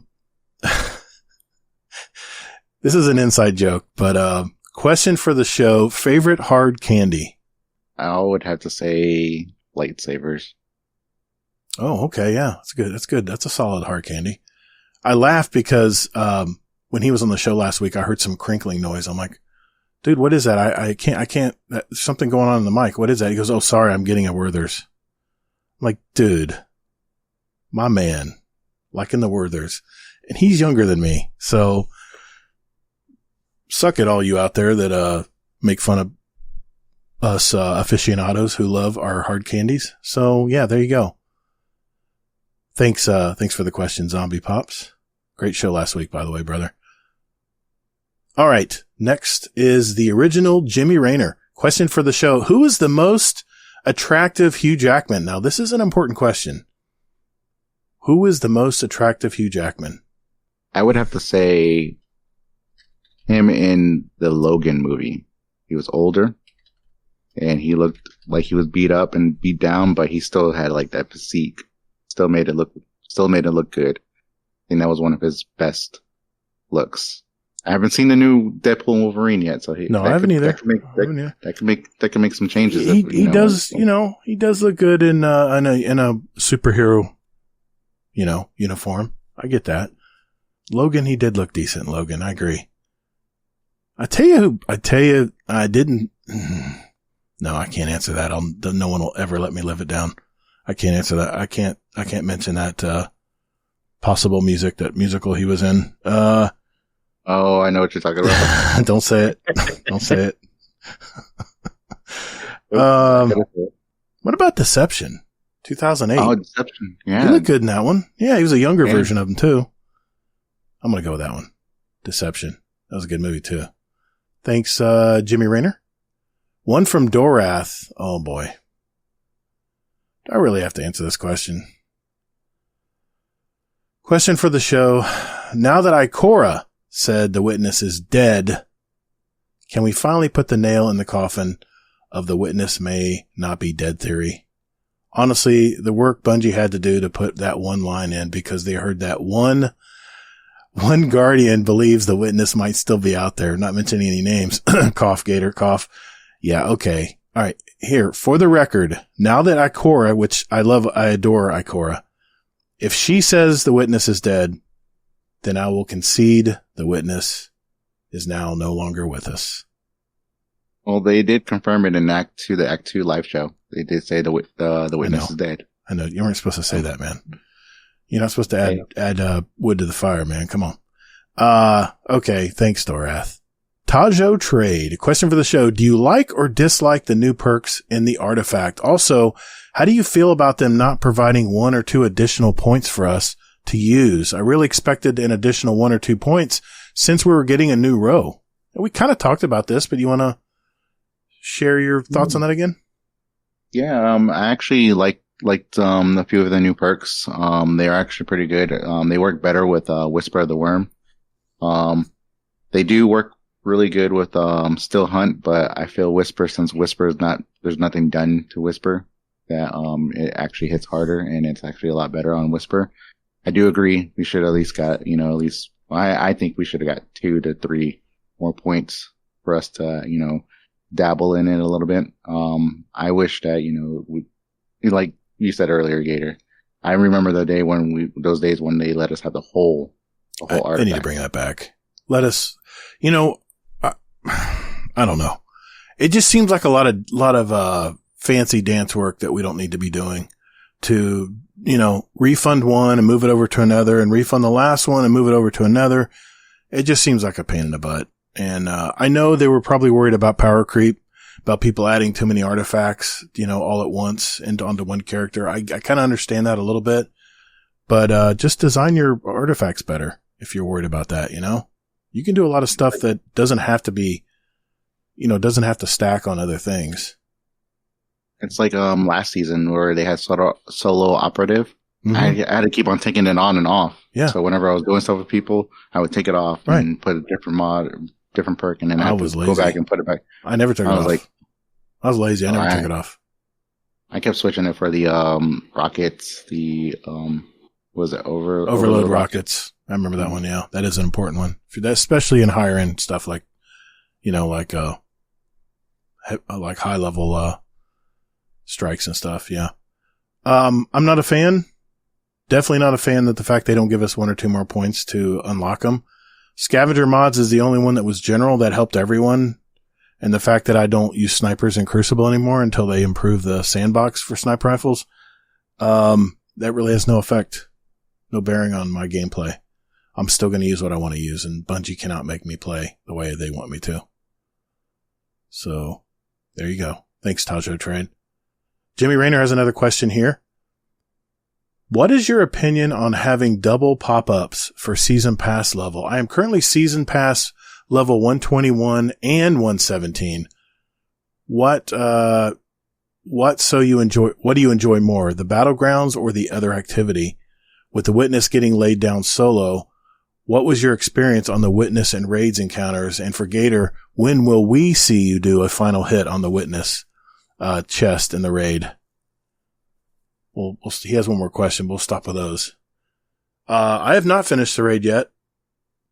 And next week, actually, I'm going to explain why. Because we have a roundtable episode coming, and there's a certain topic that I'm saving that opinion for. I'll wait till then to talk about it. But yeah, is that what you were talking about? The double levels? Yeah. I wonder if that's just a glitch. I wonder if that's just a problem with maybe a bug or something in the game. Yeah, I wonder, because I would like to have my work on my catalyst for Red Death already. Yeah, probably would have had it done already. Mm-hmm. But I guess I gotta wait. Wait a minute. We're getting 50 more, right? 50 more slots for we're getting 50. Yeah, we're getting 50 more slots. I'm already. Where is that? I'm already at. I think I'm already at 25. Yeah, okay. I'm already at 25. So I'm halfway already. Okay. So and when's the catalyst pop up? On what level? 145. Okay. So you're almost there. Okay. No, wait a minute. So you're at 125? Mm-hmm. Okay. I'm 20 away. Okay. That'll go 45. Fast. That'll go fast. I'm about to hit, if I turn in this bounty, I'll probably hit 26. Yeah, just bounty stack. That's all you gotta do. Go to the vendors, and you can even do, some of the Pale Heart stuff if you don't want to, Pale Heart Pathfinder if you don't want to mess with the activity one. That's just a pain in the butt. Yeah, I noticed did you notice they added a 2.0 bounty for yes. For failsafe? Yes, I've been using it's only one though. Yeah, but they do give you an Engram for it. That's another Engram to stack on my 72 I already have, so I don't have a problem with that. When I hit the 99 cap, I'll have to start focusing stuff whether I can or cannot do it on the new weapons. But that's another thing. Their part of that quest was you had to get the gear you had to focus the gear, and it takes 4. I did that. Yeah. I focus weapons, by the way. I said, screw it. I'm not getting the I just did weapons. And I did actually get, you mentioned, you don't get the red bars dropping until you undo that next. I actually got a red bar aberrant action from focusing. I have the red bars. I was doing just the general weapon one. It costs I think it costs 2 engrams each. Yeah. I haven't done that yet, but, as far as how you get your weekly, you go purchase the weekly one. Mm-hmm. When you're at failsafe, you can't do it until you upgrade. You got to do 2.0 for that. For the new weapons. Yeah, for the new weapons. Yeah, I realize that too. I can only get the red bar every week on the older stuff. Time gating, Bungie. Why? Let us play the game. He has one more question here. Do you like the more grindy Solstice armor upgrades or the stomp through ones more? I have to say 2018 Solstice armor was so much more enticing because the objectives really ask you to grind out stuff, even with individual tasks for each class. We have Solstice coming up soon. What do you think about that, man? Do you grind for the armor and gear? Yeah, I do. Especially last season, the last Solstice that we had. Mm-hmm. Because you were able to, if you put a certain mod in your ghost, you were able to get whatever, you wanted. So if you wanted, resilience, or if you wanted mobility, or if you wanted any of those, you could just have that mod on your Ghost, and they were giving high drops for those. Yeah. So they were pretty good. I like the little things, the little objectives they give you for each piece of gear. I like that too. I love that. It makes you work for it, but it also makes it fun because it's different. It's not the same thing every single time, especially on all the different classes. Because I play all three. I do too. Hunter, Warlock, Titan. My Titan's my stepchild. That's I don't really get on it too much. My Hunter gets, because hunters are, let's face it, hunters are more popular in Crucible, and they have some really good Crucible perks. A lot of cool things. Like I love the new helmet that actually marks targets. I mean, you can't beat that, man. I mean, it's for long range, like trials games and stuff. It's excellent. It's an excellent mod to have. Being able to do a wall hack for a short period of time. That's fantastic. So, the helmet I'm talking about, just so people are wondering, scratching their head going, what helmet are you talking about? I've always been a fan of Knucklehead Radar. And now that they enhanced it, where it can now, passively or actually crouching and grants the enhanced radar, but having your reticle near enemies for 1 second marks them for 5 seconds. Marks are visible through walls. Yeah, man. I'm telling you, that's a great helmet now. Now that they enhanced it. That was actually in D1. That was actually my most common. Mine too. I used to always use Knucklehead Radar when I was playing Crucible back then. Yeah, I mean, especially if you're sniping, because you don't have to worry about people running up on you while you're trying to scope down, and because you're using a sniper rifle, you have no clue what's going on around you unless you have your earbuds way up.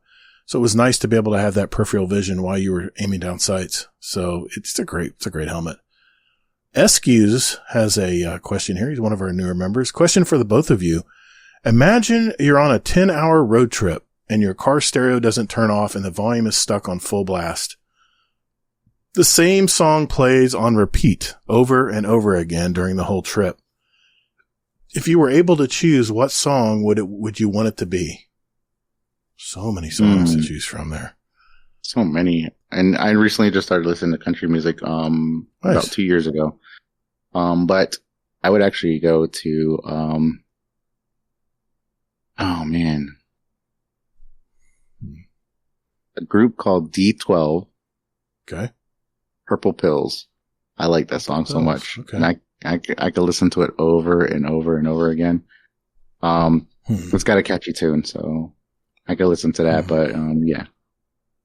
Probably Depeche Mode for me, because I can listen to Depeche Mode on repeat. I used to listen to it on repeat when I went to bed at night to help me go to sleep.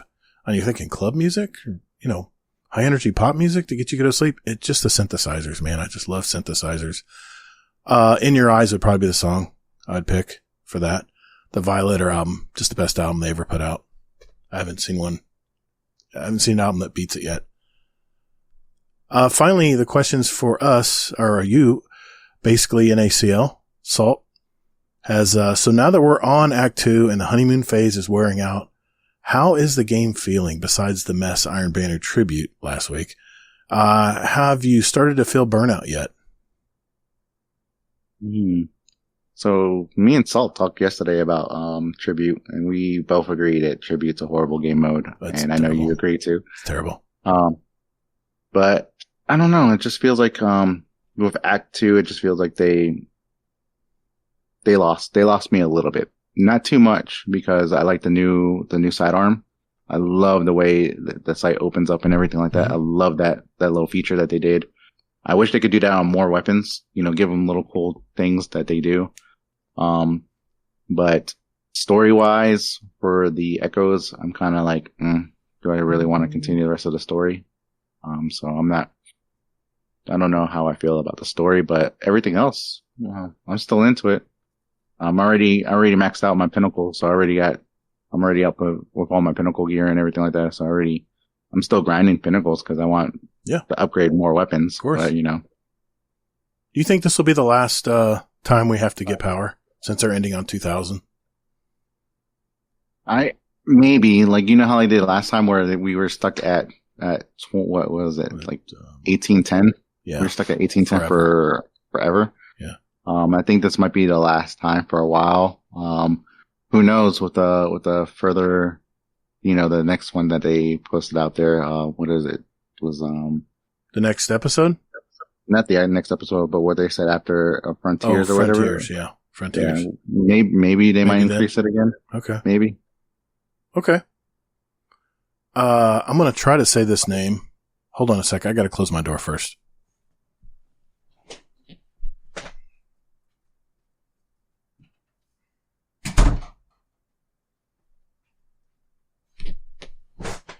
My dryer fluff functions on. It keeps beeping. I keep hearing it through my mic. So I'm going to edit that out. We have a new member in our Discord this week, and he actually has left us a couple questions here. And For the Users is his Discord name, but he's renamed himself for our server Ranchumasuta. Ranchumasuta? Is that a anime name or something? I'm guessing so. I've never heard of it before. Ranchumasuta. But there's so many animes out there. I'm kind of the old school kind of anime person. I like Dragon Ball Z and stuff like that. Right. So I don't know. Gotcha. Well, he has a question for the podcast itself. Is there any particular platform that's easiest for viewing? And does any specific one give you guys any rewards, or does view counts matter more on any type of platform? I do put these podcasts on YouTube, my YouTube channel. I actually have it separately. There's actually a Guardian Downcast YouTube channel, believe it or not, where just the podcast episodes post. But I also post them on my personal channel, my Todd the Gator channel. You can watch them there if you want to watch just a static image. It is video, technically. And I do get a view for it, but I typically don't monetize that stuff because there's usually cuss words in it and it's not advertiser friendly. And this is a free and open podcast. I'm not worried about, expletives and stuff. So I've probably used a few, in fact, on the way here, but, no, doesn't really matter. I know Apple Podcasts has it where I can actually make people subscribe if they want to listen to it on Apple Podcasts, but I'm not all about that. I'm all about free listening to this show. If you probably picked up, I'm not a big fan of advertisers on podcasts. I really hate listening to podcasts and all of a sudden an ad blares in mid-sentence when they're talking and it's so loud you have to turn your volume down.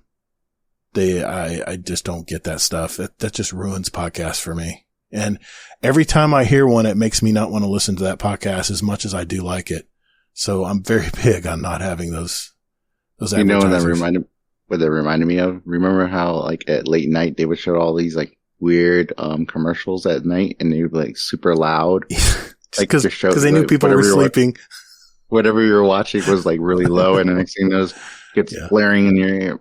Oh, it's what is it? What was that tape? That one tape that they used to stick onto stuff to plug up holes and stuff like that, leaks and stuff like that. And oh man, there's so many of those. Oh yeah. The underwater tape. Yeah, I remember that. Mm-hmm.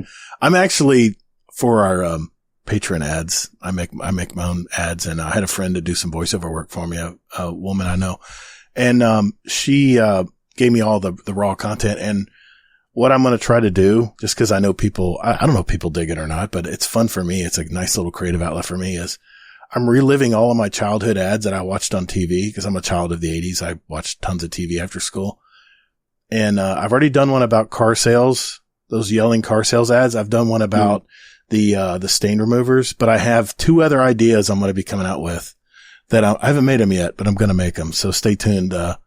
Those will be out in future episodes. You got to do the Billy Mays one. Well, see, that's kind of what I did already. I did the stain remover. It's not Billy Mays exactly, but yeah, his potato choppers and all that stuff. Yeah, that's another one I could do, but I have two others in mind that I want to do first. And then that's the cool thing, man. It's my podcast. I can make whatever I want.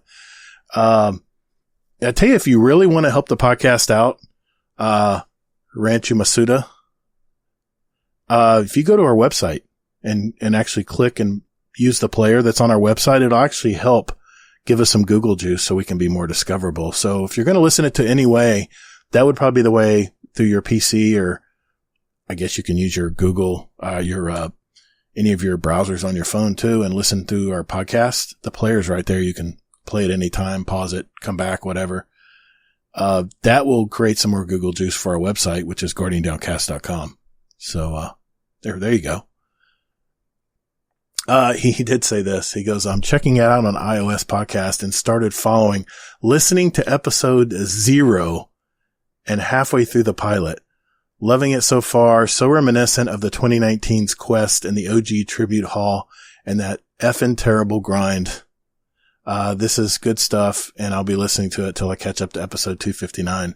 Well, we're on 261 now, so good luck, sir. And those podcasts are not long, so kudos to you for listening to all the back episodes. It's exactly what I did when I started listening to Dad's Tales podcast before they quit. So I went back and watched, I think I listened to 80 episodes. I went all of the back episodes, and hey man, we appreciate anything you guys want to listen to in the past. It doesn't really give us anything monetarily, but it just, I tell you, the best thing you can do is throw us a review on Apple Podcasts, because that does help. It does help a little bit, give us a little social proof that we have a decent podcast and people may check it out. I don't know how much it actually helps, but, hey man, I always love, people who throw us a review for the show. So rate and review. Yeah. Yeah. I remember when I first found the podcast, I never listened to any other podcast, and I Googled, or I actually searched on Spotify Destiny 2, because I was like, what are the chances? And then when I found this one, I was like, I didn't even listen to the pilot. I listened to your latest episode, and I was like, sounds cool.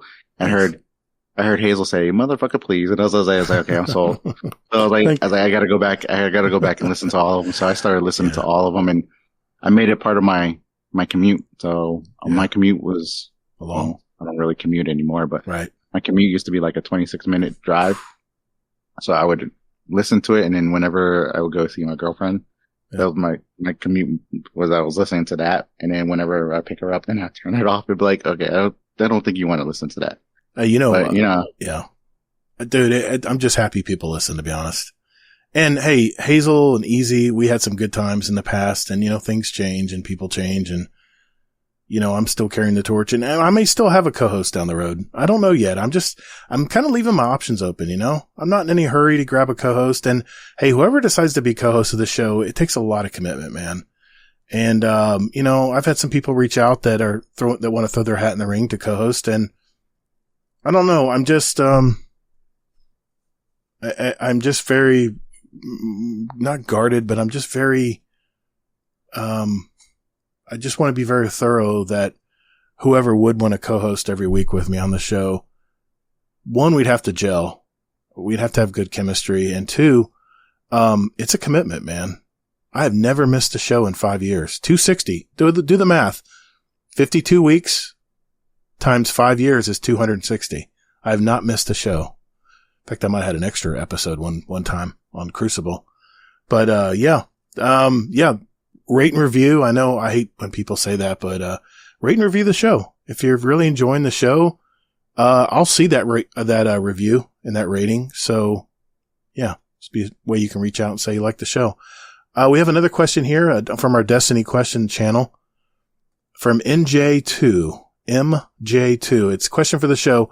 What's your least favorite weapon perk? In other words, the one where you sigh when you see it on a drop and auto delete. And if you could, what's something you would change about it and make it less awful? This one I got to think about. I'm going to pop them open for this. Yeah, I'm looking at my vault right now. I'll do the same thing here.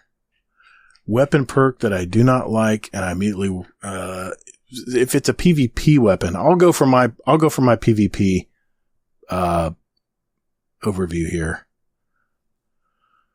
I'll let it the space here. Let me think about this one. Yeah, this one's I had to think about it too. I've got one. Yeah, I've got one, definitely. I'm trying to pull it up here. Being that I'm a PvP player, Lead from Gold I know is really good perk to have in PvE, but in PvP it's damn near useless. I don't even think it even procs. I don't know. But Lead from Gold, it would be one perk that I do not like. And they can improve it, then how about if we pick up heavy in Crucible? Then maybe it gives us some extra special ammo if we have a shotgun or a fusion rifle in our hand. I don't think it procs in Crucible, so that would be my answer, lead from gold. I really don't even use lead from gold much in PvE even. It just doesn't really move the mark versus other stuff that's out there and available, you know? Stats for all would be probably a close second for me. Yeah, that's the one I was going to say, stats for all. Okay. Because, I mean, does it really give you much in stats? And you have to proc it too, which means you have to do a certain situation to make it even work. It's not it's not super passive. Yeah. Every time I see that on there, I'll delete the weapon. Yeah. I don't know. It doesn't do nothing for me. It has a sister perk too that's just as bad called, it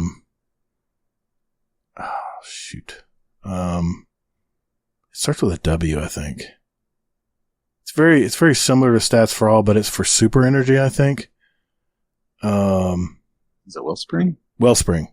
Thank you. Wellspring. That's another one. It's just like, there's just too many other good perks. If it's for PvP, then it definitely is not going to help me a whole lot. But, versus, something else that helps with accuracy when you're getting damaged or something like Eye of the Storm. That would be a beneficial perk in Crucible, but Wellspring isn't really doing much, so. Yeah, I agree with those two, Wellspring and, Stat for all.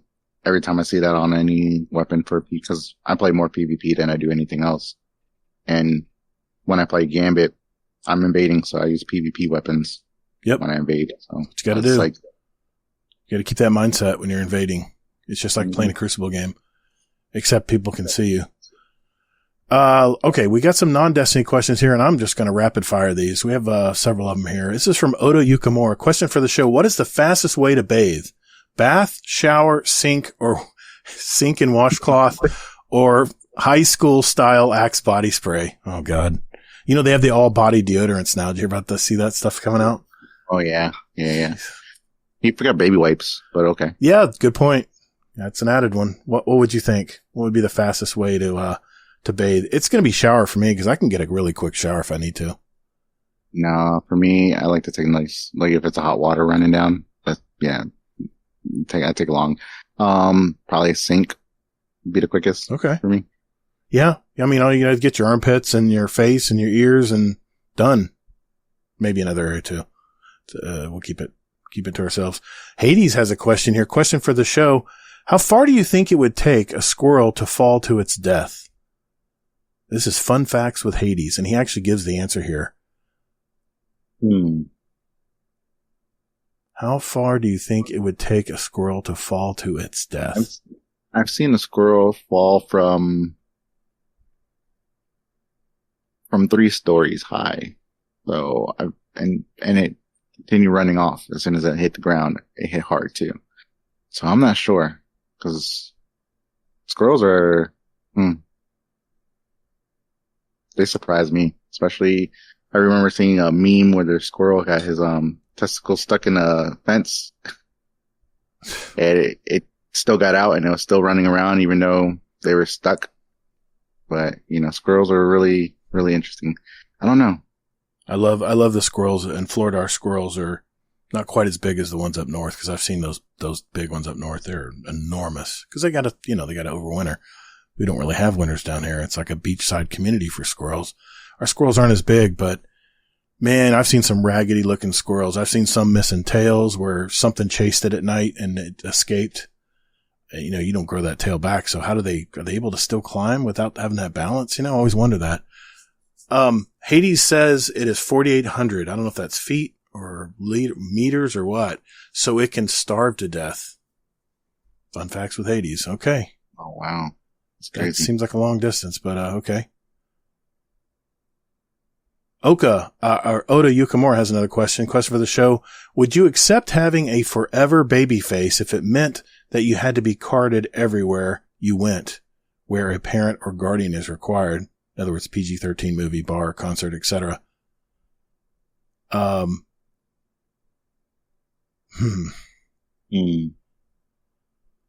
a lot of people think I look younger with my beard when I'm clean shaven. Everybody thinks I look older.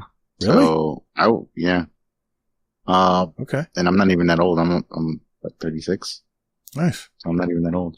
But I don't think it would bother me to have a baby face and be carded all the time. It'll make me feel better about myself. Hell yeah, dude. I mean, I'm in my 50s, dude. Anybody cards me, I'm like, really? You're carding me? You don't see the gray mustache and beard? No? Okay. Whatever. Yeah, I think that's an obvious. I'll take the baby face. Oda Yukamura has another question. What is your favorite media-based animal mascot and why? He gives some examples here. Sonic, Tony the Tiger, Conquer, etc. I've got one in mind. What do you got? Favorite animal, a media-based animal mascot? Crash Bandicoot.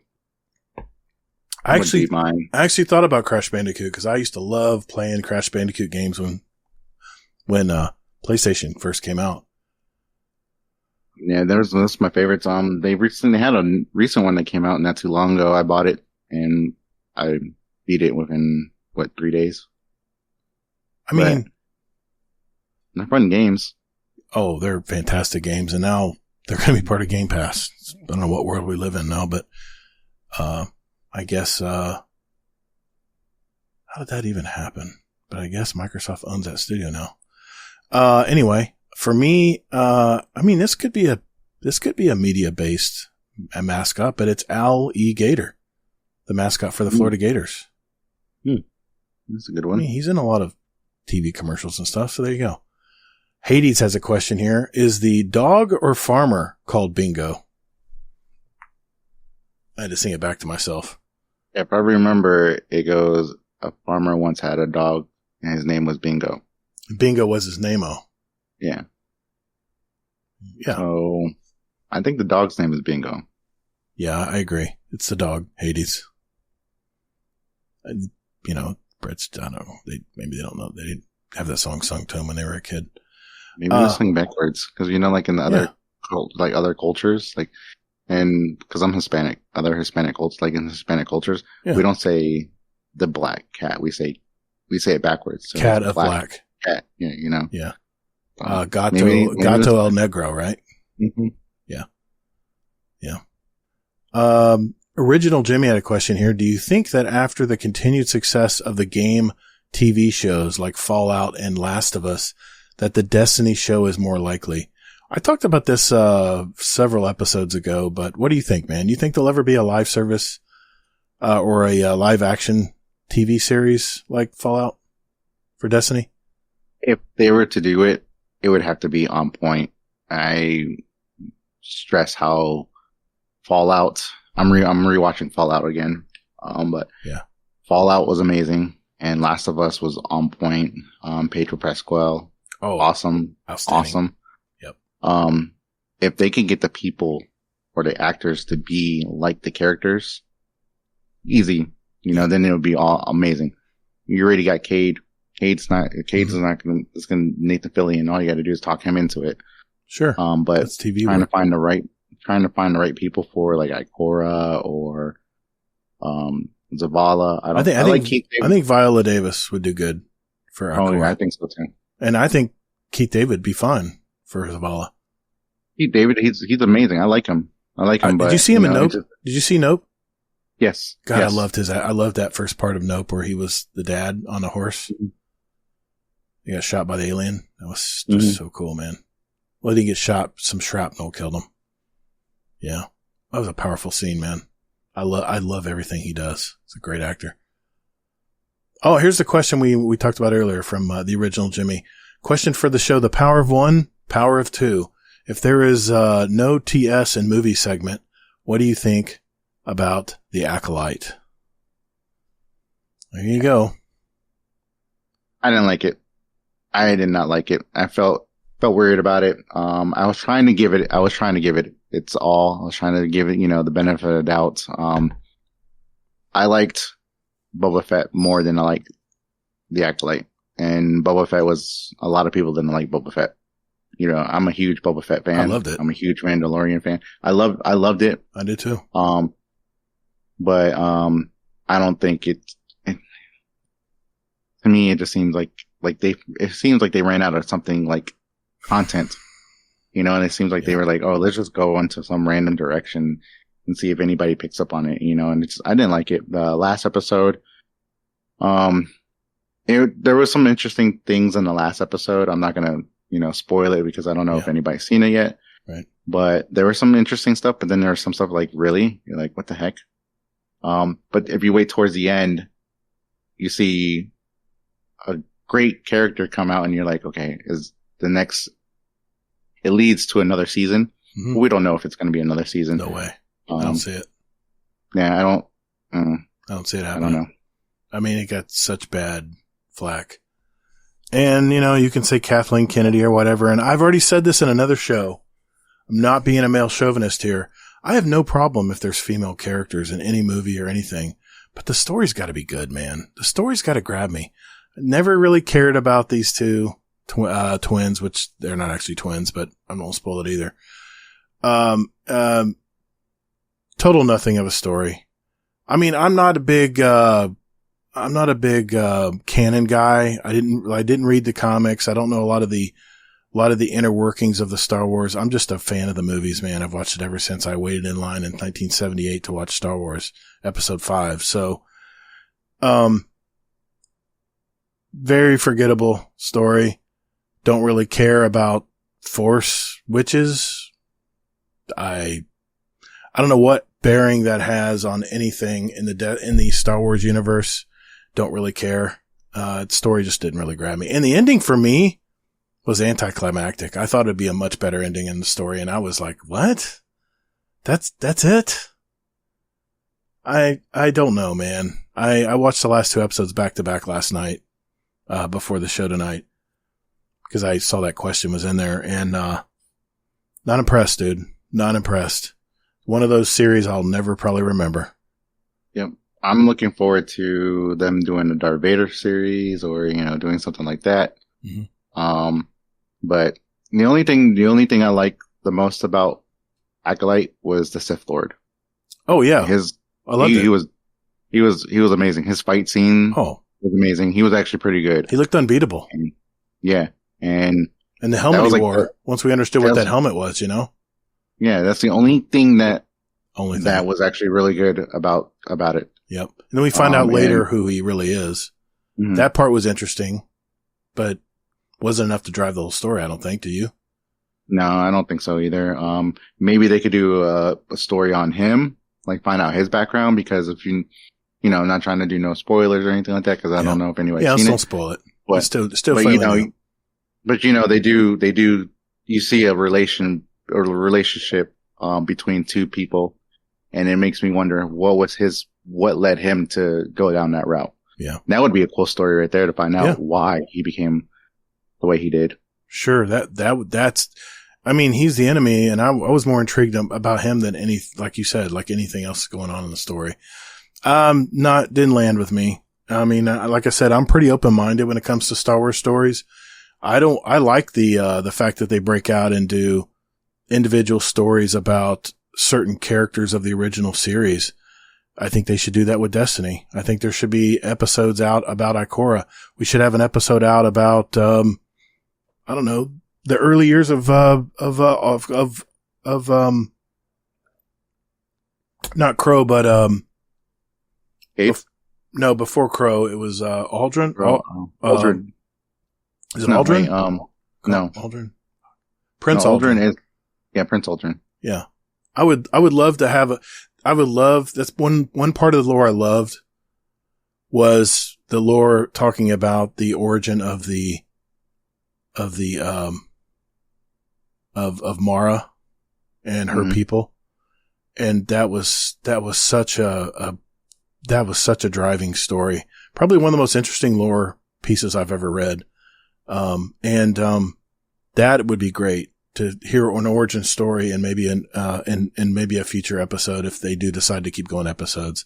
That's the stuff that would drive me to be interested, So anyway, we have one more question here from our prior speedrun champion. Sorry, Sith Daddy Fresh has a question. What character from a movie or TV show could lift Mjolnir, basically Thor's hammer? This is an easy answer for me. Man, that's a good question. All right, I'll give you time. It's going to be Morpheus from the Matrix. Because he'll look at you and say, do you really think that the weight of this hammer has anything to do with this space right now?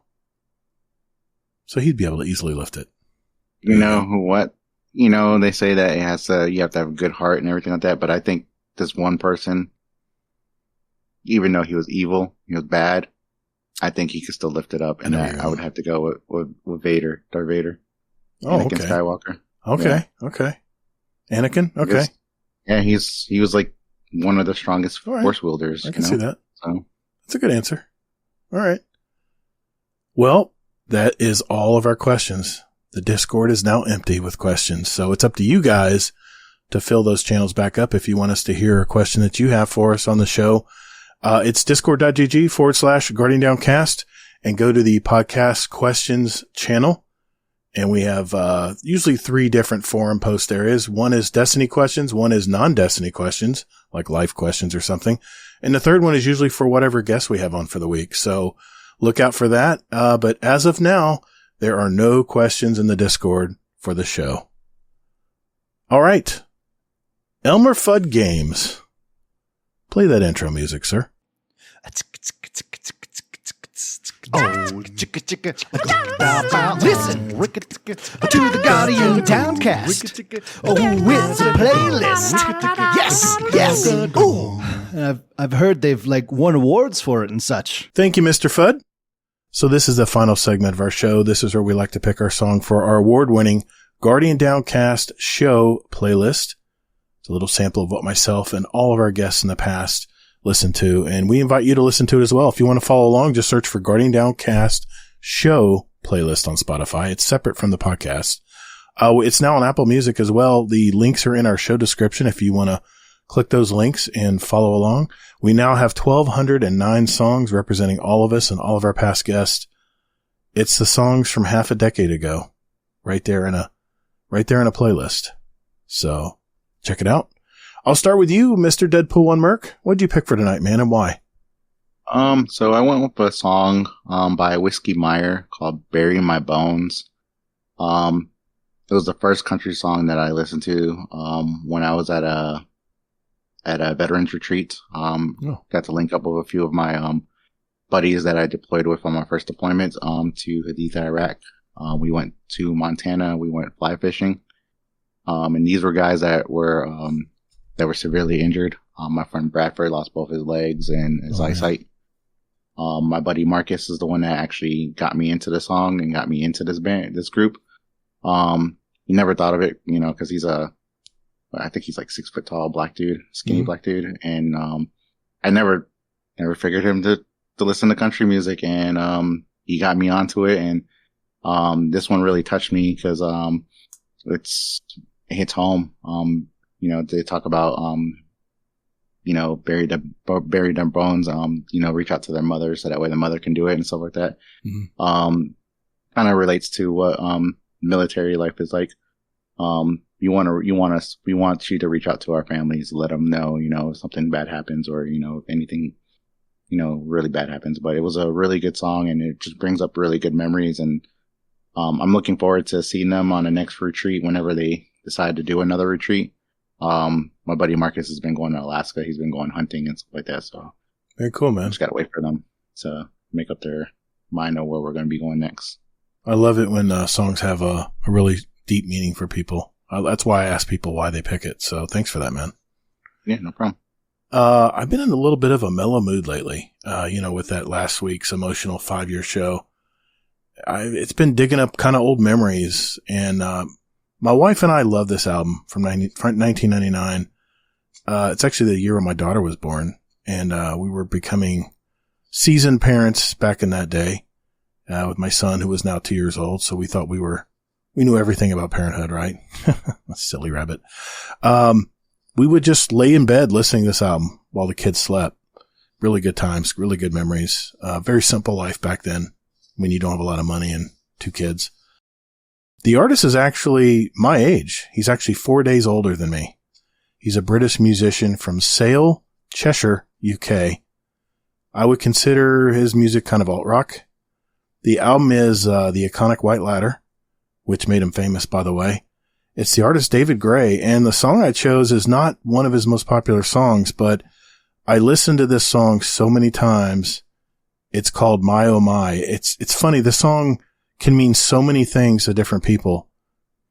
Some think it's about giving up on life. Others think it's about a girl who you can't stop thinking about and you can't turn it off, while others, including me, think it's about having lots of love in your life and how your heart can get kind of frozen or cold and not care for anything or anyone anymore. So you tell me when you listen to it what you think it means. So check it out. The entire album, by the way, is a great listen. If you just want to just sit around on a random Saturday afternoon and just chill out, throw White Ladder in from David Gray. It's a really good album. One of my albums I can just pop on and not really care which one pops up. So some announcements before we go tonight. I wanted to thank all of our patrons of the show. We have some new member shout outs. We have a new patron member this week. A shout out to Tribellion, one of our new $10 fist bump members. Thank you for giving back to the podcast and, more importantly, giving back to a listener supported podcast like ours. Other patron shout outs here are Dungeon Champion patrons. That would be Technical, Raffi, Wicked Trinity, Sith Daddy Fresh, and Deadpool-1-MERC, who was our guest tonight. Thank you, sir. Thank you to our Raid Boss patrons. That's Jealous, Frostbite, TL Tim, Amazing Taco King, and Nico, aka Jersey, for giving back to the show as well. Thank you, gentlemen. We appreciate your help and supporting and giving back to our community. Before we go, there's been an undercurrent of activity on social media lately concerning Destiny 2, and as a podcaster, I'm always keeping my ear to the ground, hearing what content creators and community members are saying about the game. Hey, I've been around the Destiny community since the beginning, and I'm used to the player sentiment swinging left and right and being more unpredictable than those damn tornadoes in the Twister movie I just saw this week. Some have said that the new episodes are just repackaged seasons, while others are more worried that the Destiny 2 game is beginning its death spiral as player numbers have predictably dropped after the final shape had launched. Maybe this is due to the fact that new games are out at this time, like the first Ascendant and now the Concord open beta. These shooters are very similar to Destiny, while not maybe as rich in content, and maybe there's a new shiny to play with right now. Not to mention that Helldivers 2 is still chugging along. I see our members playing it to this day. The final shape was certainly Bungie's best expansion to date, and maybe something they didn't foresee is that it was too good. What I mean is the final shape was rich with story and action and all the things we love about the franchise, but for the first time, it seemed like a plausible end to Destiny 2. I expected longtime players to drop off after final shape, and some, I'm sure, just came back to get closure for all those years of grinding gear. But is there something more to it now? I have been purposely pacing myself when the final shape arrived. I saw this coming. I didn't want to grind out everything and then have that, that feeling of indecision whether to log in for the night or just go watch some shows that I probably abandoned while playing the new Destiny content. I'm doing something a bit different this time around. I have small little goals of something I want to work on in the game, but unlike the past, I have a set time when I say, well, that's it for tonight, I'm out. The old days of that constant dopamine drip might be finally wearing off. Time-gating bounties, time-gating the new seasonal weapon focusing seems very manipulative to me. It's as though Bungie wants to make sure you don't forget about them. Hey Bungie, we're not going to forget about your game. It's a wonderful game we've been playing for 10 years.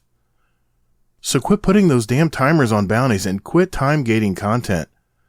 I'm going to play the game at my pace anyway, and for those who want to grind out all the content like some of the past DLCs long ago, let them.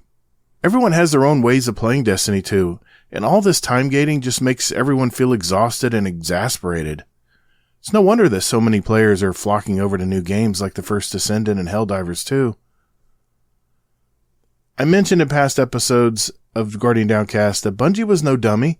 They knew that players might drop out of the game with the final shape, being the final story of the Light and Dark saga. I also mentioned that they were going to have something in these episodes to keep us engaged, minimize that drop off. Well, I got to tell you, these episodes so far are not it.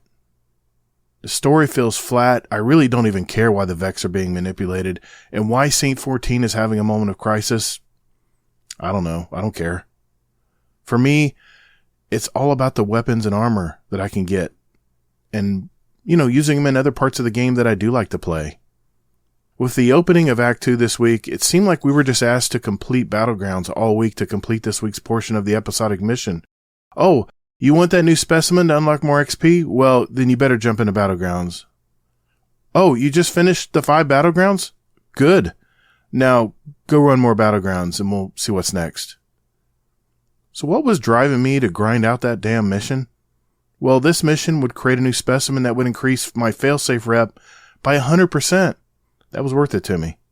And not that I cared about failsafe or the story, but because it would mean I can get more engrams, to focus more weapons. Only to find out that portion of the Act 2 weapons was also time-gated. Oh, jeez. Don't get me wrong, I really appreciate the work put in on the new Battlegrounds, but man, were they just really boring after 5 back-to-back runs. This can't be it for episodes, and maybe Bungie had to sacrifice the first one, to direct more resources on the final shape. Maybe episode 2 will be something totally different. Maybe the question we're not asking is, now that Bungie keeps raising the bar on its own DLC, is this sustainable? Human nature dictates that we will never be satisfied. We're always looking for more. That appetite for content is unending and unrealistic. So what can Bungie do in this unique position it finds itself in? Maybe these episodes is their own unique way of keeping players on Destiny while they work on the next big thing. And even though I'm coming across as a little bit of a complainer here, in regards to the episodic content, it sure beats the days of radio silence and 0 new content. I mean, Destiny 1 vets, you remember Rise of Iron? We had to make up stuff to do while waiting for the next big game. An entire year of nothing. So I may give Bungie a small pass here, as it's surely an improvement compared to those pre-Destiny 2 days. Also, don't forget that seasonal events are also coming. I love the Solstice event. I love grinding for better armor stats and weapons, but as long as they're meaningful in the game. The Halloween events, the winter events are fun as well. I can't wait to see what the seasonal team has in store for us. All I know is that for now, I'll continue to play Destiny 2, but at my pace. And if I see that 1 day, 2 hours timer on a planetary bounty, it will have zero chance of making me play any longer. And who knows what Sony's position is here. They just launched pre-orders and a beta for their new Concord Hero Shooter, which the studio who made it consists of some past Bungie devs. But only to see 2,300 concurrent players trying it out. Maybe that'll convince Sony that Destiny 2 and feature games in the franchise might be a little more important than ever, as a long-time loyal community is a rare unicorn in most live service games today.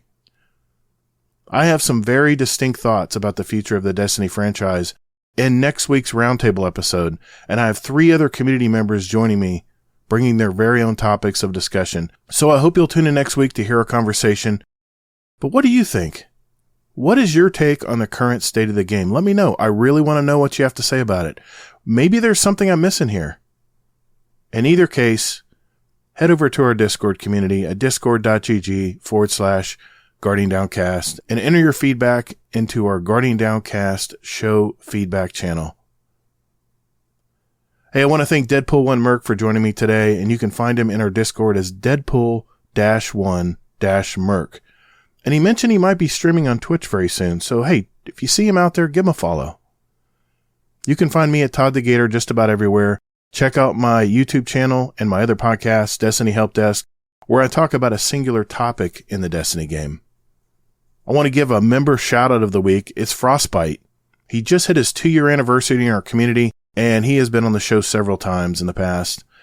Thanks for being part of the community. He just sent some pictures from his internship in Arizona with Intel, and it looks like he's living his best life.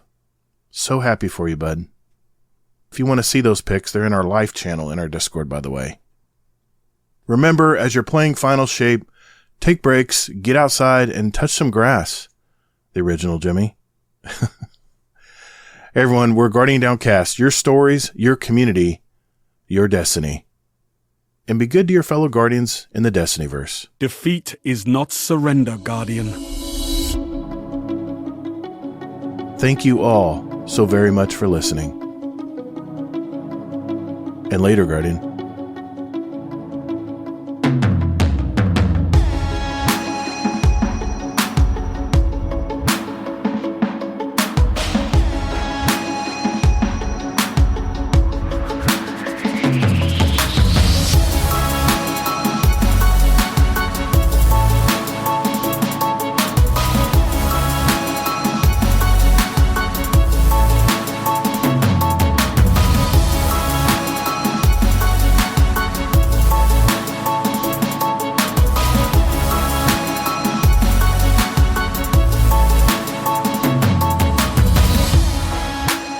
Mine was they're normally pushing like 4 something. I'm pushing 525 in my Charger. Dude. So, what do you got, a Hemi in it? Mm-hmm. Man. See, I'm not a Dodge guy. I grew up Chevrolets.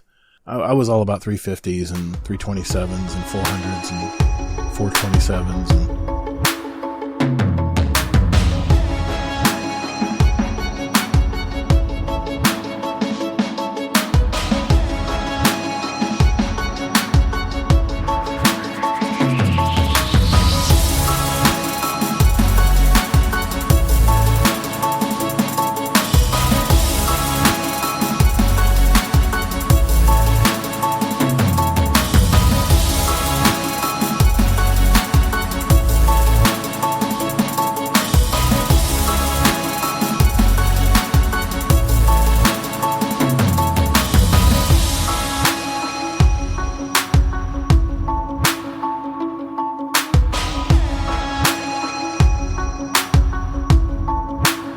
No way, Bowie!